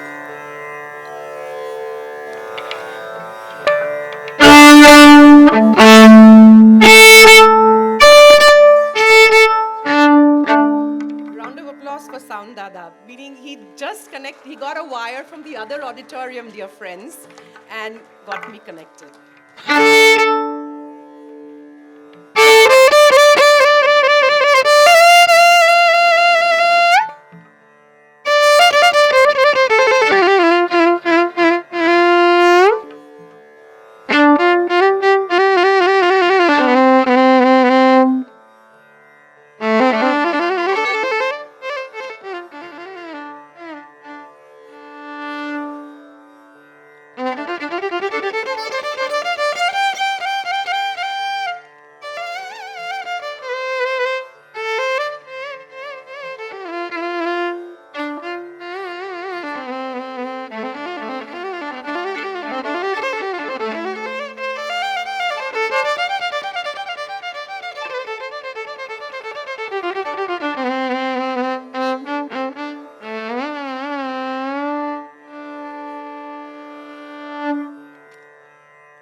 Moina Sorai Mithaman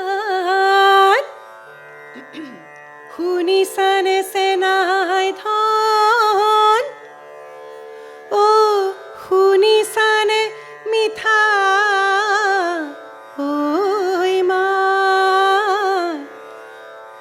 Akahe Botahe Notun Dinor Agomonoi Oi nono ahabur loi.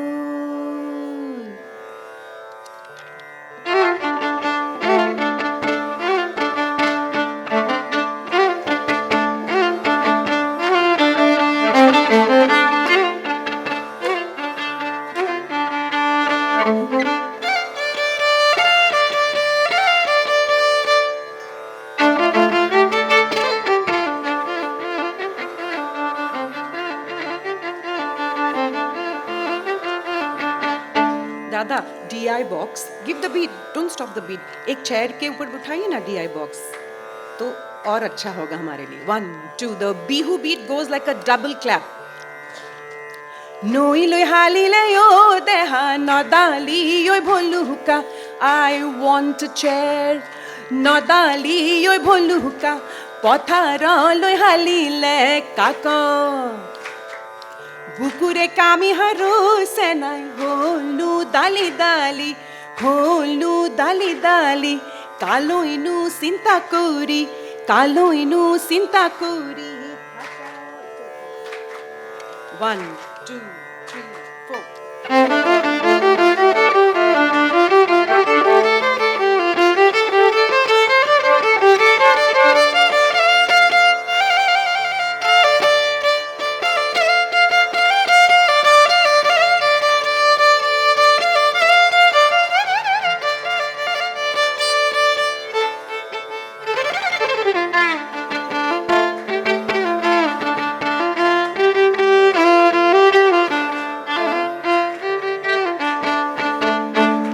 The girl is saying, my body is swaying towards the river. And like all men, the boy thinks that she's swaying towards him. And the boy says, Noi kahuria o senai kabolo yunu juhure, kabolo yunu juhure, nohoinu pete bhorar bhat. Monore dapuno to senai sabolo yuna palu, sabolo yuna palu. Napalu khopuno tu moy. I'm a very small farmer on the banks of the river. I don't have enough to take you home. A sad story. Those who provide for us don't have enough at home.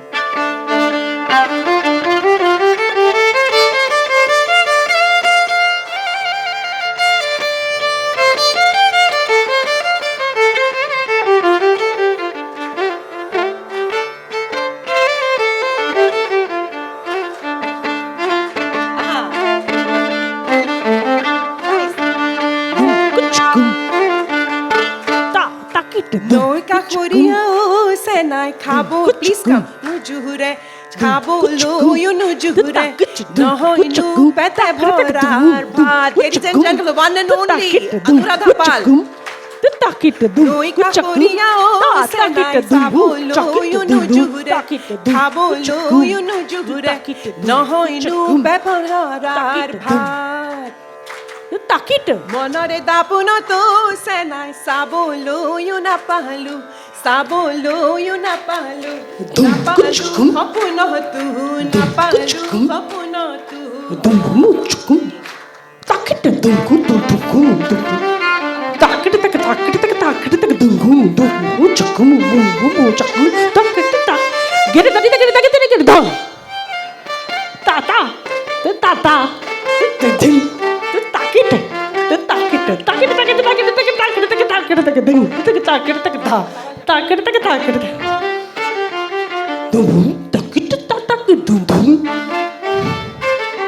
Tata gene takit dada dada gena na dun dun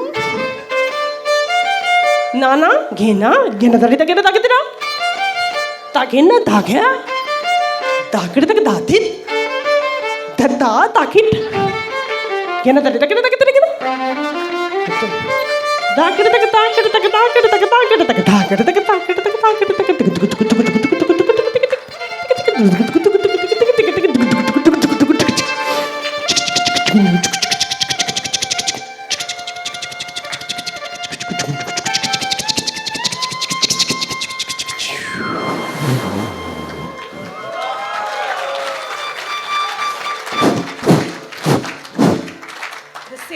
Song turns into a Scottish reel because love is universal, humanity is universal. The 7 notes of music are universal, and the couple gets a lot of work across different shores with their Bihu song. 1, 2, 3, 4.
It's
not easy without your instrument, but to make yourself the instrument, the one and only Anuradha Pal, and I'm Sunita Bhuiya. Thank you so much.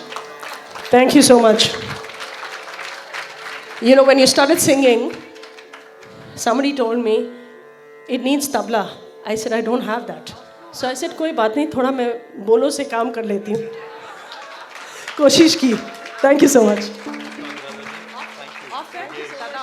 How are you? I'm good. Lovely work you're doing. Oh my God.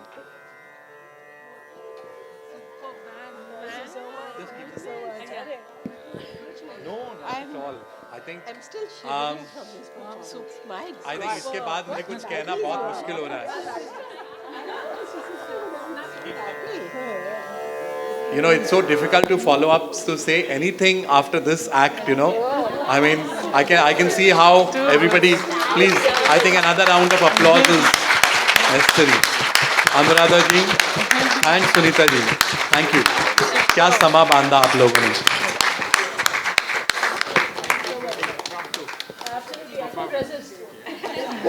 Shruti box. Sunita was playing so beautifully, I had to come and join her. You can see her again on the 9th. Up next, Yes. Oh yeah. You coming? we now have someone who turns corporate budgets into life-changing opportunities. And that's really a superpower. Prerna Langa is amongst us. Prerna Langa is CEO of the Aga Khan Agency for Habitat. She has shown us that CSR isn't merely about writing checks. It's about creating lasting impact. With her expertise in sustainable development and disaster resilience, she has transformed communities for the better. Today, she'll share how businesses can move beyond good intentions to truly change lives. Let's welcome Ms. Prerna Langa with a big round of applause. Thank you so much. It was wonderful to watch the rock stars before me. I mean, it was just outstanding. So thank you so much. It's great to be here. It's like a reunion. I've come to many of Population First programs, and I would like to congratulate them for being the pioneers in using media for social change. So I'm going to be talking about mindset transformation.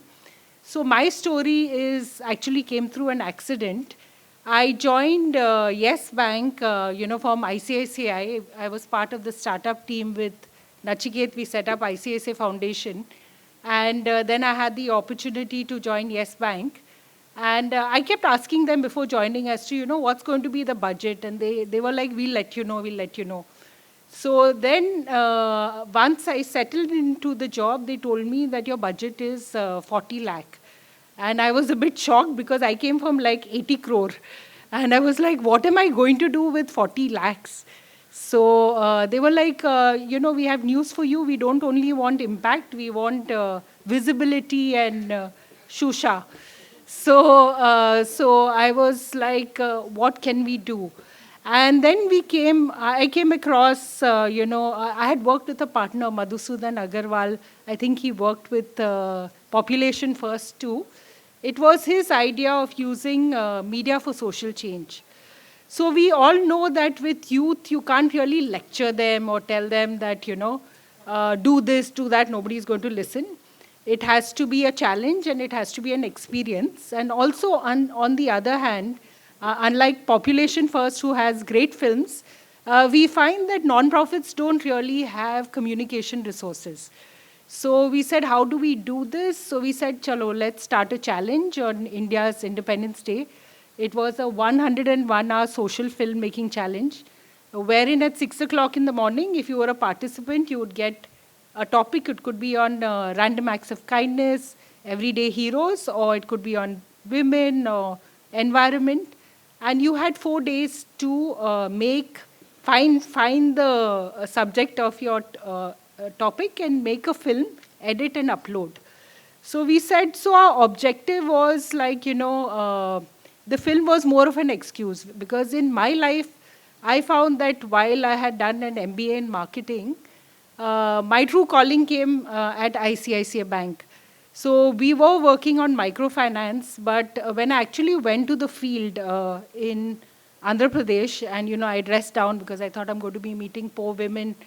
And I was surprised to see, because in Andhra Pradesh, everybody wears gold and they're all well dressed, that the poorest women there were all there. The meeting was at 7 o'clock, at 6:45, they were there. And they knew the power of money. They all ran micro enterprises and they seemed in charge. And I was like, who are we talking to? These are not beneficiaries. If they had the same opportunities that I had, where they would be. So I realized, and that was for me quite life-changing. And how can we create platforms and opportunities? Because I truly believe that each one of us here want to contribute. We want to do something to give back. So that's how Yes, I'm the Change started. And I'm going to intersperse with a small video of the journey of Yes, I'm the Change. Yeah. Yeah, I can put on.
बदलूं मैं खुद को, बदलूं इस जहां को।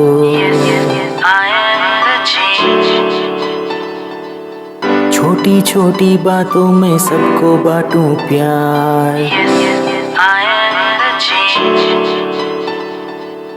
बदलूं मैं खुद को, बदलूं इस जहां को।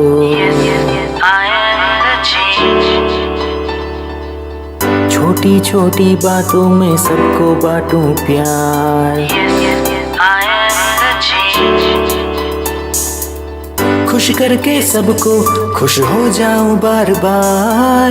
हर एक मौसम में फैला दूं मैं बहार। Yes, I am the change. Yes, I am the change.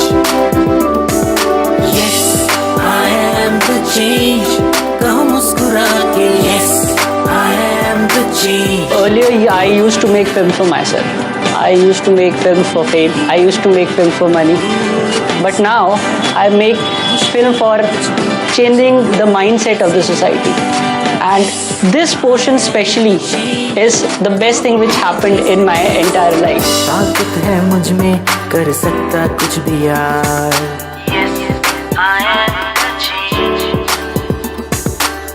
हिम्मत है मुझ में जीत लूं हर इम्तिहान.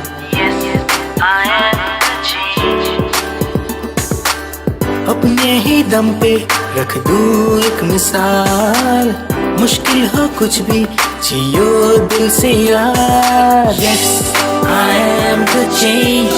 कहो अपने दिल से yes, I am the change. कहो इस जहां से yes, I am the change. कहो मुस्कुरा के yes, I am the change. कहो गुनगुना के yes, I am the change.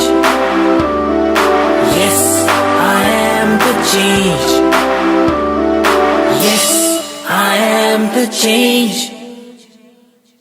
Yes, I am the change. So this was a journey of changing the world one story at a time. And we had a team member, we were a two-member team, but we made everybody a team member. So all the people you see here, we didn't know them. I had no connection with Amitabh Bachchan or anything, and he had never come for any Yes Bank event. I feel it was just the power of request. You know, we believe that it's about giving the voice for voiceless, because even when we went to colleges, people would say, I'm not a filmmaker. We were like, you don't have to be a filmmaker. Take your mobile phone, we'll show you how to make a film. And what started as this filmmaking movement turned into quite transformative for the participants. So, you know, one of the participants said, great, I met Amitabh Bachchan, but even greater that I made a film on this person called Mr. Firodia, who was physically challenged but contributed to social issues. He said meeting him was life-changing. And so many people started volunteering, starting their own movements. In fact, we have so many stories of change. It was just heartwarming. So I'm going to just take you next year. So this was the kind of impact. From there, we created a fund because people were coming out with their own initiatives. We were lucky to get a TV series spot. Of course, we had to produce it ourselves. Then we did fundraising. And it reached some 2,500 participants. And in the final year, we had 13 lakh participants. And everywhere I go, I meet Yesam the Change participants. There are 2 here. Yeah. So I'm just going to take you, what I'm highlighting is as to how, you know, we say, you know, if you want somebody to progress in life, teach the man to fish. What we are saying is teach the person to love the water. He will automatically build the boat and learn to fish. So with this, we saw many stories of transformation. Moving to the next slide. Yeah. So, so the first one is Leena Kejriwal, and Leena Kejriwal happens to be here in the audience. And she was a participant. Leena, you can stand up.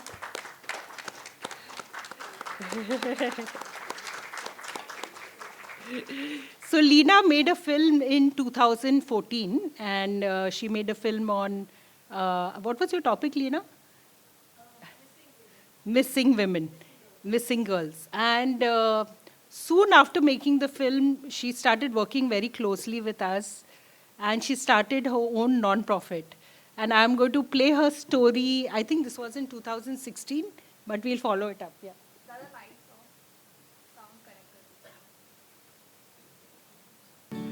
I've been working with a lot of NGOs and people who've been trying to prevent trafficking. And I used to always wonder, what could I do? Because it's a very sensitive topic to me. So I said, why don't I use my language, my visual imagery to speak to the public? And that led me to the next step of public engagement through social media, a crowdfunding campaign, and then the stencil campaign became a part of that. My whole crowdfunding campaign started with the team members from the Yes Foundation who came and joined me. And they've always mentored me. The stencil campaign is a huge campaign which we are using in schools. We do it in rural, urban, and it's done by artists across the world. It's a DIY kit. So that's led us to now a game, which also the Yes Foundation helped us launch. It's easily executionable like the Silhouette. My whole intention has been engagement, public engagement. So moving to the next slide. So this was many years ago when Leena started in 2014. And now Leena runs a very successful organization. A film has been made on her, which has gone to Cannes. And what she does is amazing because it's really one of its kind. WHO says the best way to prevent, sex trafficking is education. So she's actually going school to school, spreading awareness. The worst is through this cyber, the children are getting trapped into it. So this is her kind of reach, 3.5 million and 1.2 lakh children educated on personal safety. Lots of vulnerable children are out there, and Leena is doing her bit. And like Leena, there are so many change makers who started their journey through a film, through a filmmaking challenge. And that's the reason we even believe even more in the power of positive accidents, so that was Leena. And moving next, actually, I'm going to move faster. So this is what Leena is doing currently. You can connect with her later. Next. Yeah, so Ravi Iyer was one of our participants. He made a film on Roxanne Davar. I'm going to show you a small snippet. First time I walked into probably Paradise and she opened the gates, there were 70 dogs which rushed at us. And that's the first time I've experienced anything like that. Basically, this is a dignified place to die. That was the idea. So animals can die with dignity. Most of these animals are coming in from Bombay and some from Pune. They're elderly, on the road. They are chronically injured. Animals are God's gift to educating children. Running an establishment like that, whether it's human, animal, children, old people, is a vast resources if it is done in a proper manner. I work with grants and donations. Challenges basically is staff and finances.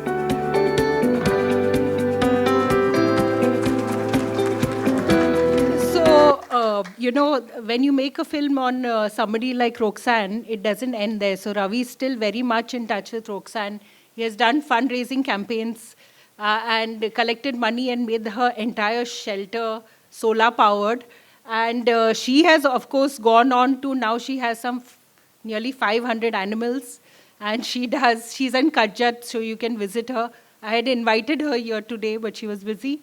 So that was about my journey at Yes Foundation. I work with Aga Khan Agency for Habitat.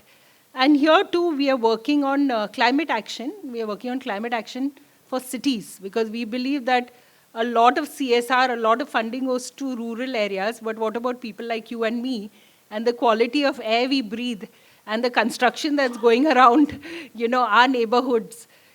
Incidentally, while cities occupy just 3% of the geography, they contribute to some 70% of emissions. So it's about how collectively we wonder what can we do. It's BMC who has to do something. So how collectively we can take action. We worked on the climate action plan for Mira Bhainder, and we just came out with the report. 62% comes from emissions is through energy. The next 22% is through transportation. So we said, what can we do? And if you see, 40% comes from residential housing societies. So it is also the power of a residential housing society. We work with societies to empower them to run their managing committees better, to collect the dues, to make it more green, because like 35% of worldwide emissions comes through constructions. So if you green and you retrofit, you can delay the constructions. So we worked with this particular society, the next slide, and in Meera Bhainder Road, and put in all these measures that you could see, and it's the power of the collective. It's the societies who also put in the money. So by just using simple things like solar or motion sensor lights and BLDC fans, 62% of their efficiency went up, which means such a reduction in what they are emitting out in the city.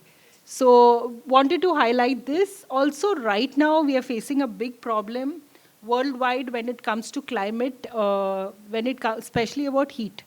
It's just getting every year is the hottest year ever. And the worst affected are people that are living in the slums. So we did a project recently in Mira Bhayandar Road in the slums. I'm just going to show you a small snippet and then I will end. Yeah, next one. Yeah, so this is the map. We mapped which were the places which were the most hot and the slums which were the vulnerable ones, we worked with them. Yeah.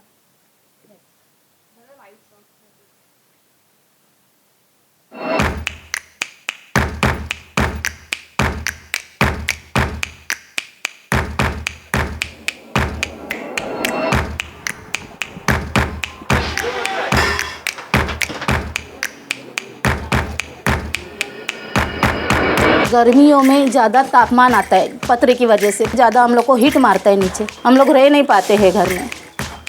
गर्मी होने से ज़्यादा हम लोग का खर्चा बहुत बढ़ता है, बच्चे बीमार पड़ते हैं, हम बीमार पड़ते हैं, कोई काम नहीं हो पाता घर में, पढ़ाई लिखाई नहीं कर पाते हैं बच्चे लोग।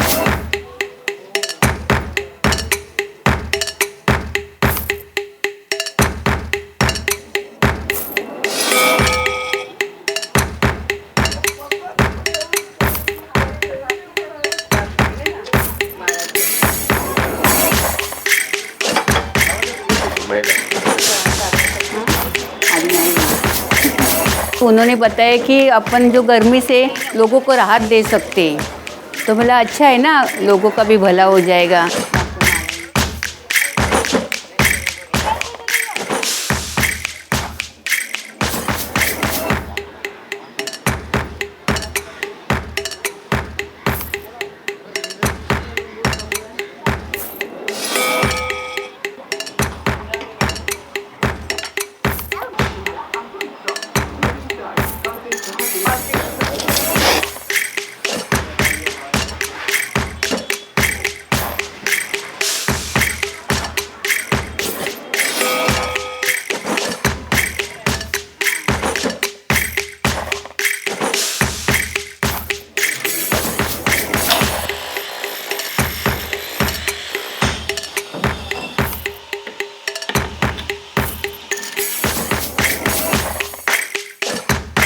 और जिस दिन गर्मी लगता है तो काम करने का मन नहीं होता है, तो ऑर्डर मेरा कैंसिल करना पड़ता है। हमारे घर में एलोपल किया है और वेंटिलेशन के लिए हॉल करवाया है, तब से तो थोड़ा रिलैक्स है और ठंडा भी है। So the makers of this video is in the audience, Nani and Gurkiran. Yeah, so yeah. So actually this is meant to be a reel for social media. So with this, I wanted to end, my interaction. I just want to say that just believe in your intention. And I've seen it with me, without too much of resources as to how change can be made. I truly believe that the universe conspires to make things happen. Just have that idea and belief and look out for partners. Anything is possible. Yeah, thank you.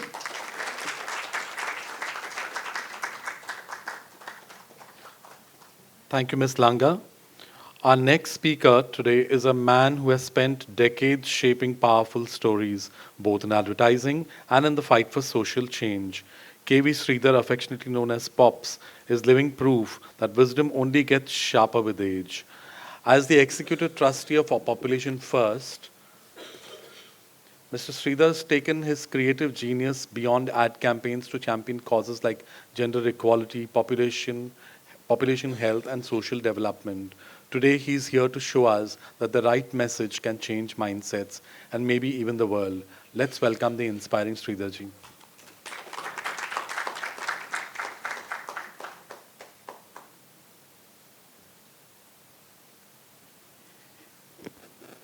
Thank you, Yogesh. You have been very generous and unkind. You have not warned me also.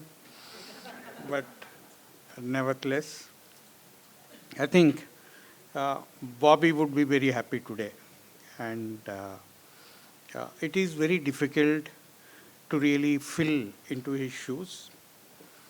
I'm realizing that to walk in the shoes of your mentor, how tough and difficult it is, where you may have the intent, but you need to have the courage of conviction to walk the path. I don't know, what attracted me towards him. I have known him as an advertising person, but I have never worked with him. For over 45 years, I have known him, ever since he started his journey into advertising. But always admired him as an advertising person.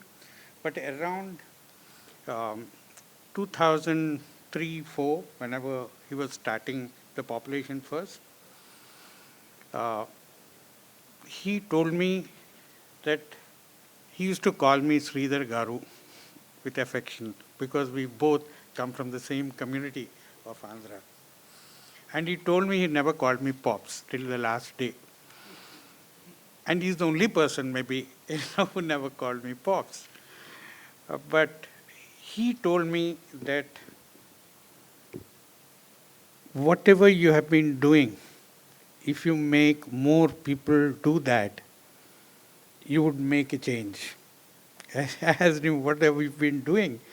The only thing, at the later part of my advertising career, I was doing is changing a boy to a girl in every script, comes to me.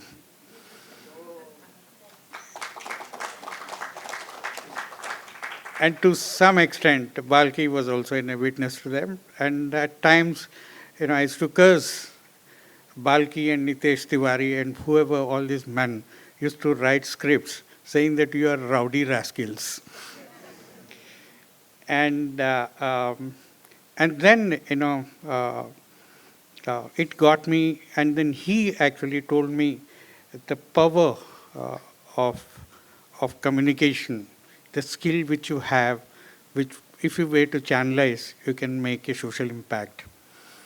So that got me, and then he really pulled me into really the cause of gender equality, and then the issues of women and children and poverty in our country.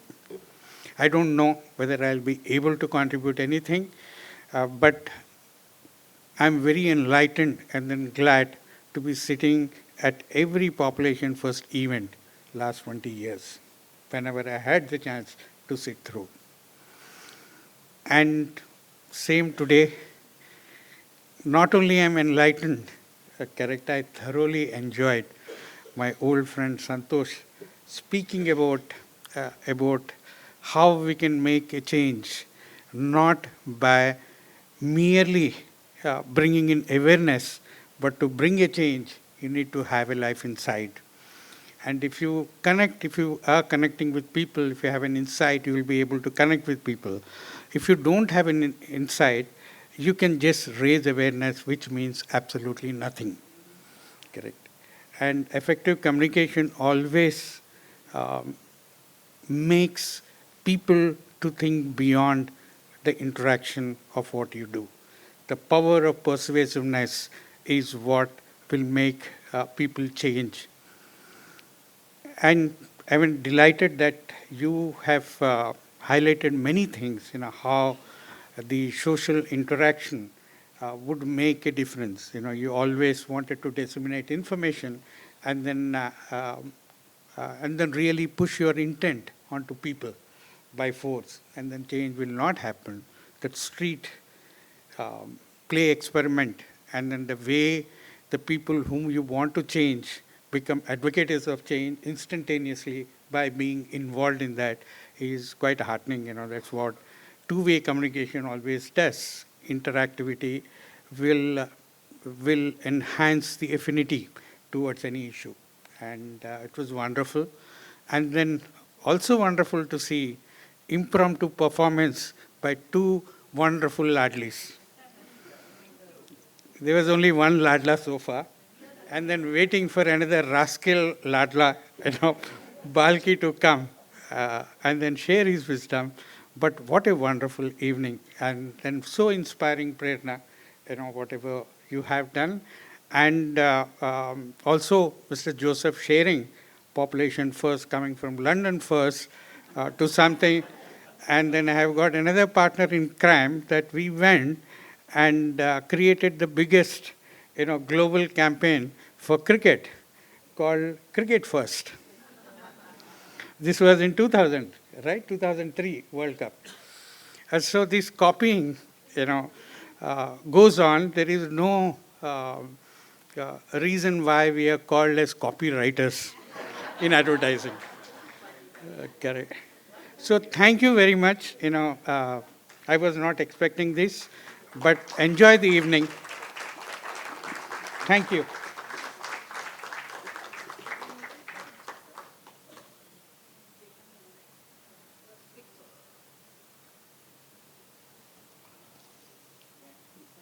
After that insightful talk by K.V. Sridhar, it kind of, whenever he's spoken, we get a sense how when creativity meets purpose, real change can happen. Mr. Bobby Sista embodied that, and so does K.V. Sridhar, who's carrying forward his legacy. Let's shift our focus to those using the power of media to challenge stereotypes and drive change. The Ladli Media awardees have been fearless storytellers, shining a light on issues that matter. The Ladli initiative, like Dr. Sharda pointed out when she spoke in the beginning, has been supported by UNFPA. We have with us Anuja Gulati, who she's left because she had to leave. She told us she's going to be here for a while. But Anuja Gulati, who was with us representing UNFPA. Instead of just hearing about their impact, let's listen to what these awardees have to say, how this changed their, like in their own words, if they tell us about how this helped bring about change. There's a special montage of quotes from our incredible Ladli Media Award winners. Lights kar lijiye.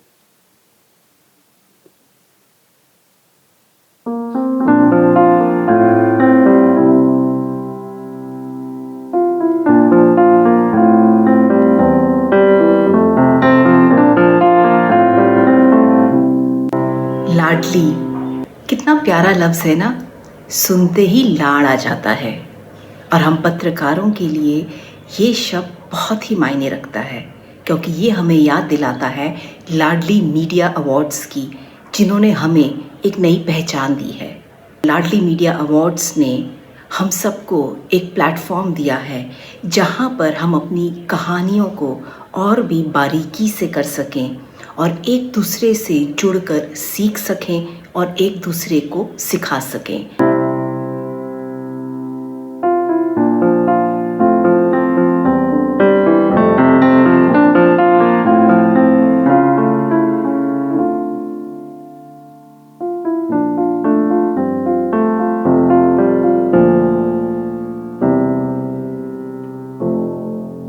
Ladli media पुरस्कार ने भी मुझे बार बार यही अनुभव कराया कि चलते जाना है और जीतना निश्चित तौर पर एक बहुत ही संतुष्टिदायक और सम्मानजनक अनुभव होता है, क्योंकि यह प्रभावशाली पत्रकारिता और रचनात्मक लेखन को मान्यता देता है।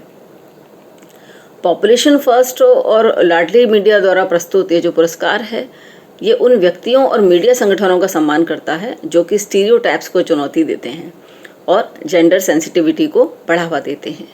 ये उनको चुनता है जो कि अपने प्लेटफॉर्म का उपयोग महिलाओं या पुरुष जेंडर बेस्ड है, उनकी आवाज़ बढ़ाने, उनके राइट्स की वकालत करने और सामाजिक अन्याय को उजागर करने के लिए काम कर रहे हैं।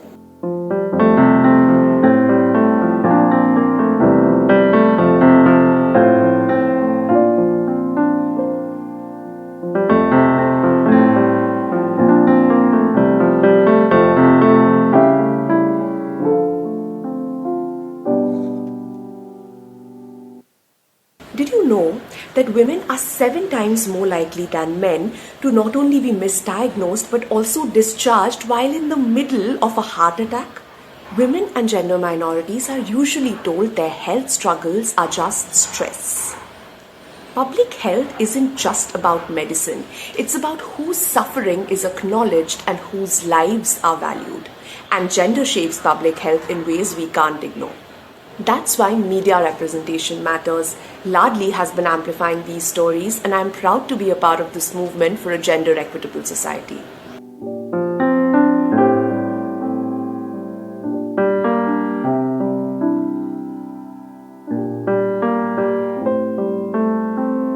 I would just like to say thank you to Ladli for creating the platforms for discussions, supporting articles that make sure we think about gender not just as a concept that we have forgotten, and gender rights and women's rights not as things that are always second and secondary to other identifications like caste, creed, and societal status, affluence, race, so on and so forth. And we hope that we have a better future together tomorrow. Thank you.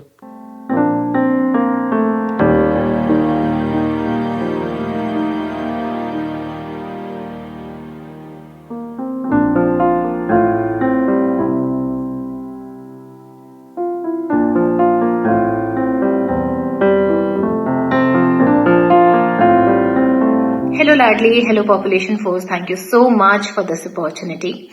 I still remember my first UN Ladli Media Award. It was in 2018. I was only 21 and I always wanted to cover gender with an intersectional lens, but I was told that gender is not an important beat. Why do you want to waste your potential there? But I always had an issue with the way mainstream media was covering gender.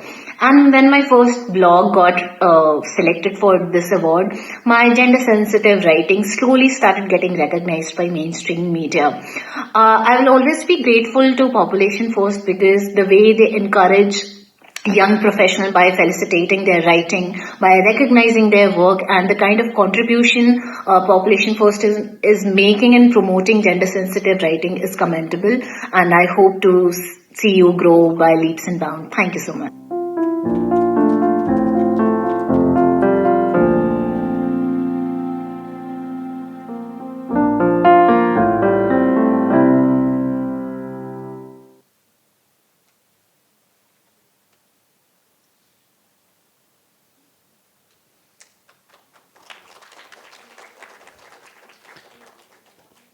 If words had superpowers, these awardees would be the real life Avengers. Another big round of applause for their courage and creativity. We now call upon our national coordinator, Dolly Thakur. This is someone who I know since my early childhood, when my dad used to make me he would put on the television and make me watch someone who was delivering the news, anchoring the news bulletin, so that I would get my enunciation right. So, Dolly Thakur, the one and only Dolly Thakur. Your speech.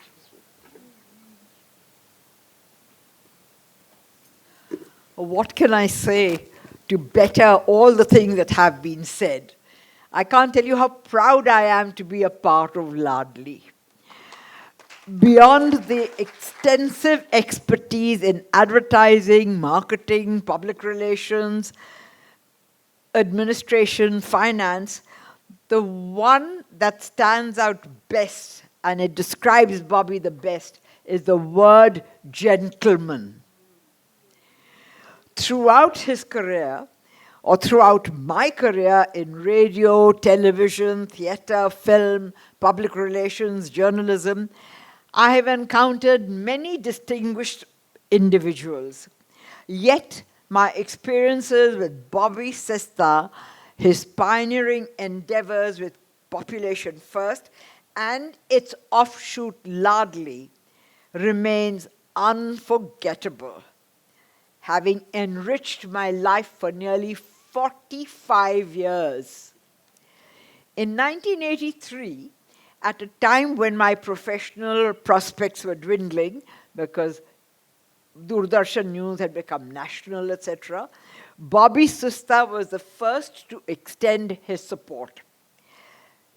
While hosting the inaugural Young Professional Business Awards at the Taj, he invited me to moderate the function. I vividly recall sharing the stage with that era's leading business luminaries, including the award's first recipient, Pradeep Kar from Bangalore. That experience led his leadership, and under his leadership, remains one of the highlights of my career. Today, as we celebrate the 22nd Foundation Day of the Population First, a cause very close to my heart, I reflect with immense pride on my 18 years as the Ladli National Coordinator.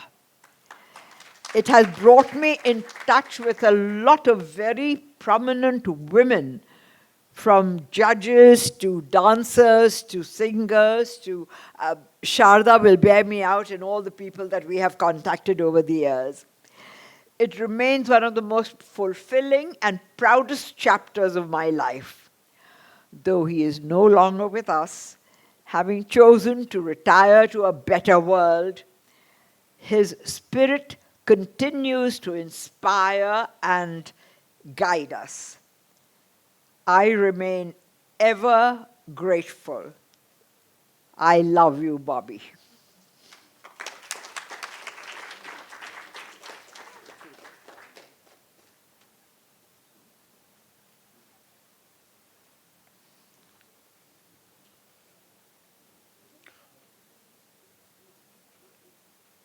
Actually, we should have, we've sent you back, but Dolly ma'am, we'd like you to come back on stage. And we also invite all our trustees who are here so that we could have a photo op. Who would miss an opportunity like this for a photo op? So all our trustees, Dr. Sharda, you including. So after all, you know, it's not every day we have the 23rd Foundation Day. 22 years and the 23rd Foundation Day. Sridhar ji and Anil ji, please come on stage. This photo. Come, Vibhuti ma'am.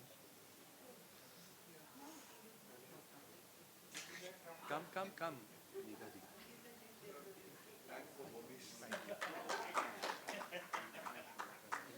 Move a little more. Move a little more.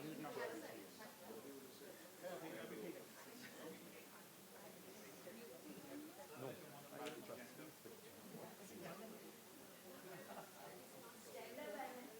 Okay.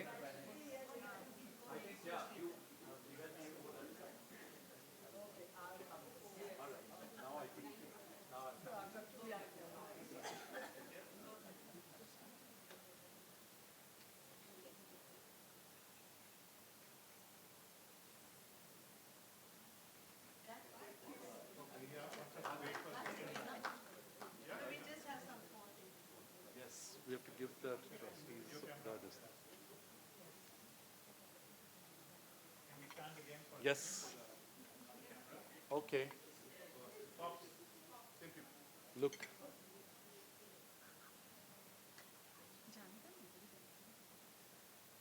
And don't go because I have to give all the trustees. Now evidence. Yes. That you got paid. Thank you.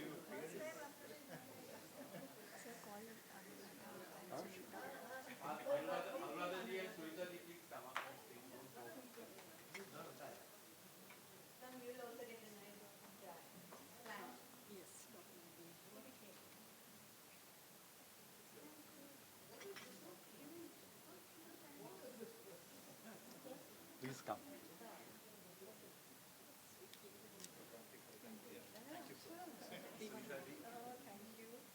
Anuradha ji, always a pleasure to meet you. Thank you so much, Yogesh bhai. So nice. Thank you so much. Please. You got a drink to that. Sir. You got a drink to Ladli and population first. Haan. Santosh ji and Prerna also, if you can come up on stage, we have to give. Yes, we are. He's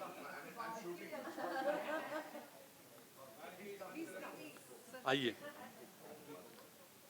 He used to only speak Swedish. उनका अभी speech बाकी है. So inspiring.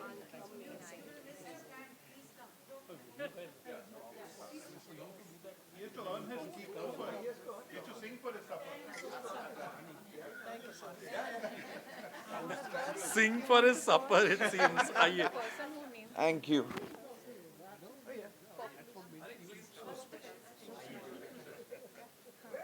Sharda ma'am? You want to call Joseph, sir? You want to call Joseph, sir? Who gave the name population? Sir, Joseph sir, please come. Joseph sir. One, Joseph sir is coming. No problem. Come, Santosh. We cannot see anybody. Come.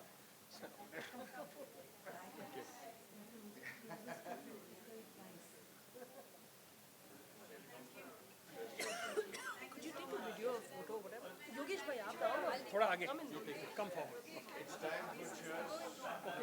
Yeah, only put up only Bobby sisters picture. You taught tabla. Yes. वहाँ देखिए. Look ahead, look ahead. Anuradha ji, look ahead. It's mind blowing. I was learning the violin. It's impossible. Thank you. Yes, thank you. Thank you. Thank you. It's so wonderful meeting you. She talked so much. Huh? Anuradha ji. Yes. Yes, yes, please. Okay. And now, come. Anuradha ji. Megha ji, settle down. We'll have the next. We'll have the next. We'll have the next awards. Please sit, settle down. Aye. Come. Thank you so much. And now, from the power of words, we move to the power of action. Please, I will request our guests to take their seats, please. Vibhuti ma'am, please. Come. Balki ji.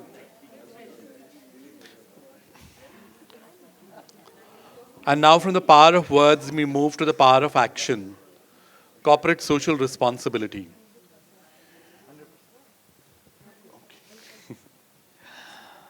The Beyond Business Impact Awards celebrate organizations that don't just talk about change, but actually make it happen.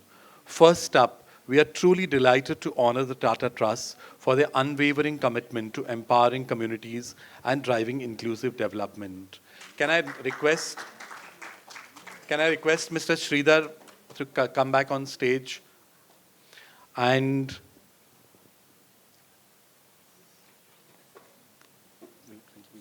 we'll call them. And could we have the AV, please? Lights off kar dijiye.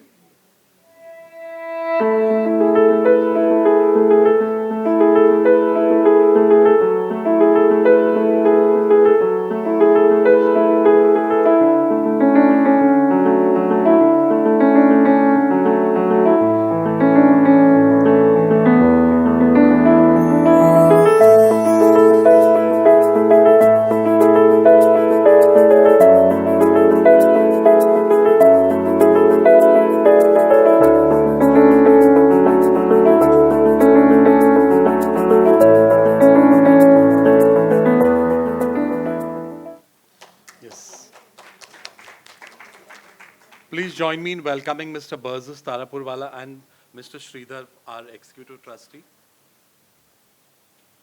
Please come, sir. Please come.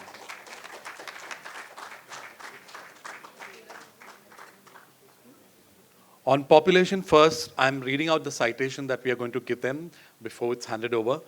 On Population First 23rd Foundation Day, we proudly present the Beyond Business Impact Award to Tata Trust, a true force for compassion, responsibility, and social change, one of whose beneficiaries is standing in front of you. For over a century, Tata Trust has uplifted communities, championed gender equality, healthcare, and education, and created lasting impact across the nation. Their unwavering commitment proves that true business impact goes beyond profit. It lies in purpose, integrity, and vision. This award is a tribute to their relentless efforts in transforming lives and shaping a more equitable future. With deep gratitude, Population First celebrates this inspiring journey. I'll now request Balki sir, आप भी आएं. Chief guest. Yeah, you give this and then the citation will be given by Mr.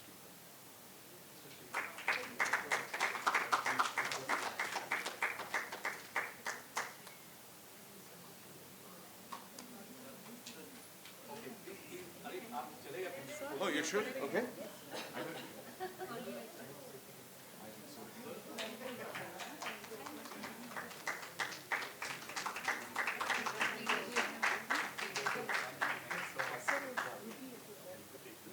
Pooja, please help him take this.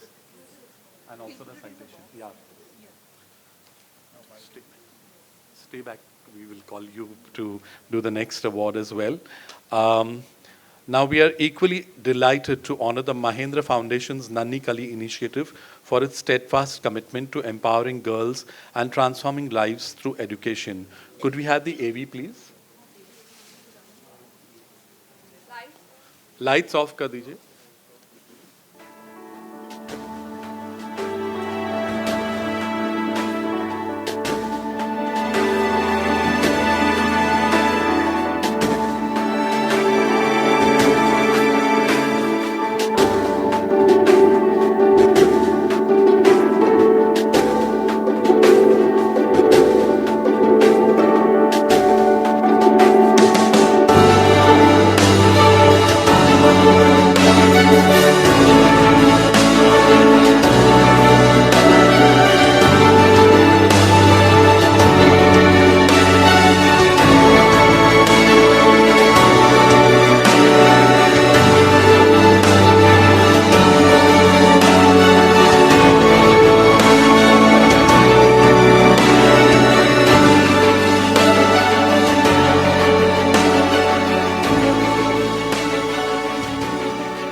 We are inviting Mr. Sridhar and Mr. Balki to do the honors again for Mahindra Foundation's Nanni Kali. Please join me in welcoming Ms. Swati Srivastava from the Mahindra Foundation to accept the award. I'm reading out the citation that we are going to give the Nanni Kali Foundation, which on Population First 23rd Foundation Day, we proudly present the Beyond Business Impact Award, Mahindra's Nanni Kali, a beacon of hope for countless young girls. For nearly 3 decades, Nanni Kali has transformed lives through education, ensuring every girl gets a chance to learn, dream, and thrive. By breaking barriers and fostering change, it has empowered communities and championed gender equality, helping herald change. With deep admiration and gratitude, Population First celebrates its remarkable impact and enduring legacy.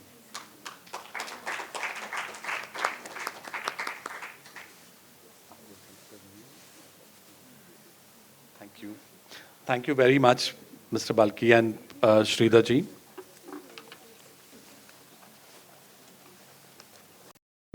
I just came here to do 2 things. Wish Bobby a very, very happy birthday. Bobby, happy birthday. And wish Population First a very happy birthday. Thank you, Shada. We've kind of known each other for a very long time. I think Pops introduced, your KV Sridhar or Pops? What are you today? Okay. Pops introduced me to, I think, Bobby long back. I haven't done much. I haven't met him really in any advertising kind of meeting, but I met him during this. And I think when I switched from advertising to film, I think I met Shraddha and Bobby asked me one question. He said, why? And I still haven't been able to answer that question till today. Why? Because very strangely, I do love advertising, and I still love advertising every day. I've been part of many campaigns. Lintas, the Low Lintas has been part of many campaigns on social change or for social causes. And actually a lot of our brands also have, have kind of added social causes to their thoughts and their insights. I've always believed that I've always believed in approaching advertising in a very simple way. Like all of us, love to go to a product which gives you a little bit free, right? 15% free, extra. So I always believed that despite a consumer insight, despite something else, what can you give the consumer 10% extra free beyond the desire for that product? Just for fun, 15% extra free, what can you? I found a cause or a purpose, a way to give that 15% extra free, which was actually a strategy and was not anything noble. But sometimes nobility need not be noble to be noble. So it just was a strategy. That's all it was. That's how it began. That's why when we did things like Lifebuoy, Tata Tea, when we did the campaign on possibly, I think, the only actor, and I want to switch quickly to the industry that I pretend to be in today, but the only actor who's actually kind of stood for, standing up to this gender equality and actually making a statement is Shah Rukh. Because when we did a Tata Tea campaign on Women's Day, and we told him that, Shah Rukh, you pretend to be, really a gentleman, and you kind of have great respect for women, things like that. But why is it that your name always comes first on screen in all your films, and the woman's name second? And that day he took an oath and he said, from today onwards, it's just for an ad, it for one day.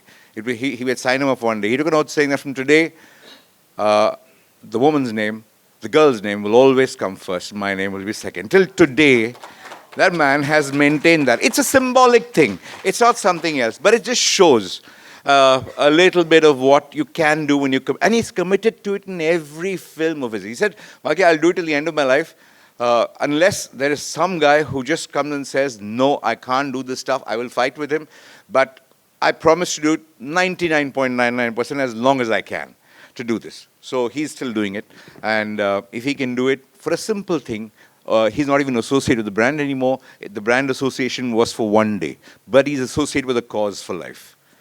And I really think I learned when I started doing films, I actually learned a lot about communication and things from when I was doing a film. I met Arunachalam Muruganandam. You all know the Padman guy. The film on which I never want to do a film on any social change maker, because I don't like to do stories that belong to other people, the achievements belong to other people, because I always believe that making a film on them takes away from their achievements rather than add to them. And I don't like to kind of ride on their glory. The glory belongs to them. So I was very hesitant to do this film on him. And Akshay just told me, I said, I have to write it first, but I don't feel like writing it based on a true story. He said, why don't you just meet him? I said, okay, I'll meet him. And if I just like him or I feel inspired by him, then let me start writing. So I went to Coimbatore, and he told me a very wonderful thing. And we were handling, he did two things, which actually blew my mind.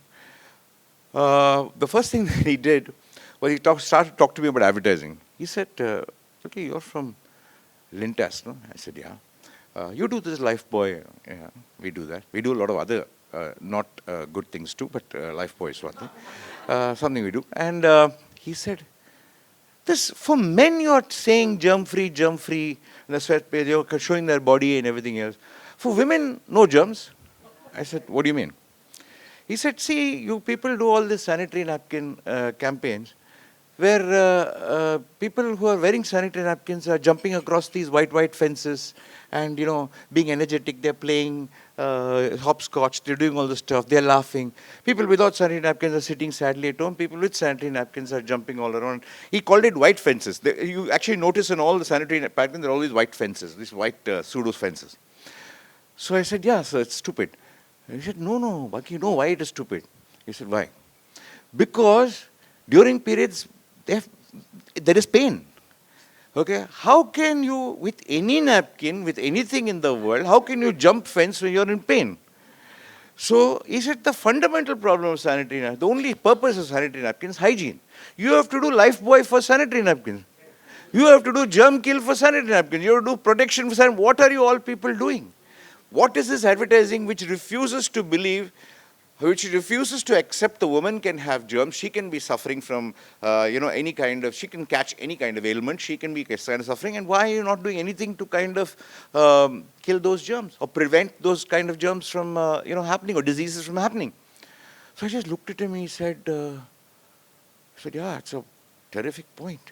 And I did speak to many of the big clients of our sanitary pad manufacturers who had also, I think, fortunately for me, I don't think at that point of time we were handling sanitary napkins, but before that we did, and we did those same silly things that used to happen. So I used to tell them, and they always used to have one response. They always used to say, it's tough to kind of see see the lack of hygiene in that area. It's tough to show it on public TV. I said, why? You can show lack of, it's hygiene, it's life-threatening. Isn't there some way to kind of show hygiene, educate people that it's life-threatening? It's just that. And I can't believe the most educated minds in many, many companies all across were hesitating, and they were just saying, no, we can't do that. There was the can't there amongst the most progressive people who are handling kind of bad. So can you imagine the rest of the country to do that? So that's why I love this man, because he went and wore a sanitary pad. He went and tested a sanitary pad. He did all kinds of things. He actually went and did it. He put cow's blood in his stuff and figured out how much sanitary pad would he absorb. He actually wore it and did that. So when I did the film on him, he did two things. He told me one sentence that blew my mind. And sometimes inspiration comes from fictional characters. What do you think are fictional characters? And he told me he was very dirty. At the end of the day, when I was meeting him, he had, lots of grease. He was working on those machines which are making sanitary pads and all. So there's a lot of grease on his shirt. And he told me I was going to the airport, and he said, Balki, which way, when are you going? I said, I'm going now, sir. He said, can you drop me to that PG college? I'm giving one talk. I said, okay, sure. I'll drop you on the way. So do you want to go home and change your shirt and something and come back? He said, why? I said, sir, it's dirty. Black. He said, what is the point in working all day if people don't know you're working all day? I mean, that's an amazing thing. And it's so beautiful. Just if you do something, show it. Why are you hiding? Everybody's trying to show they're not working hard and having to do many, many speeches to say we are working hard. Why? I'll just show the stuff. The fellow will come. I'll come and show nice black thing, and I'll show I'm working very hard. I mean, I just fell in love with that guy at that particular moment. And he was like incredible. He was the only guy who had a checkbook. He had a room, and he used to write blank checks. He signed some 12 checks and chuck it in the corner of the room there. And it's like, it's like a workshop. This way, wooden table. Various guys, when I was talking to him, various people used to come, write something, tear their check and take it and go. There's no record of everything. So I asked him, well, you don't have a finance account? He said, no, I've got only that much in the account. If one fellow takes more, he'll take from the other fellow. There's no problem. That's all there is. Incredible guy, So, cut to now, and I was very happy doing Padman because for me, every nobility is fun.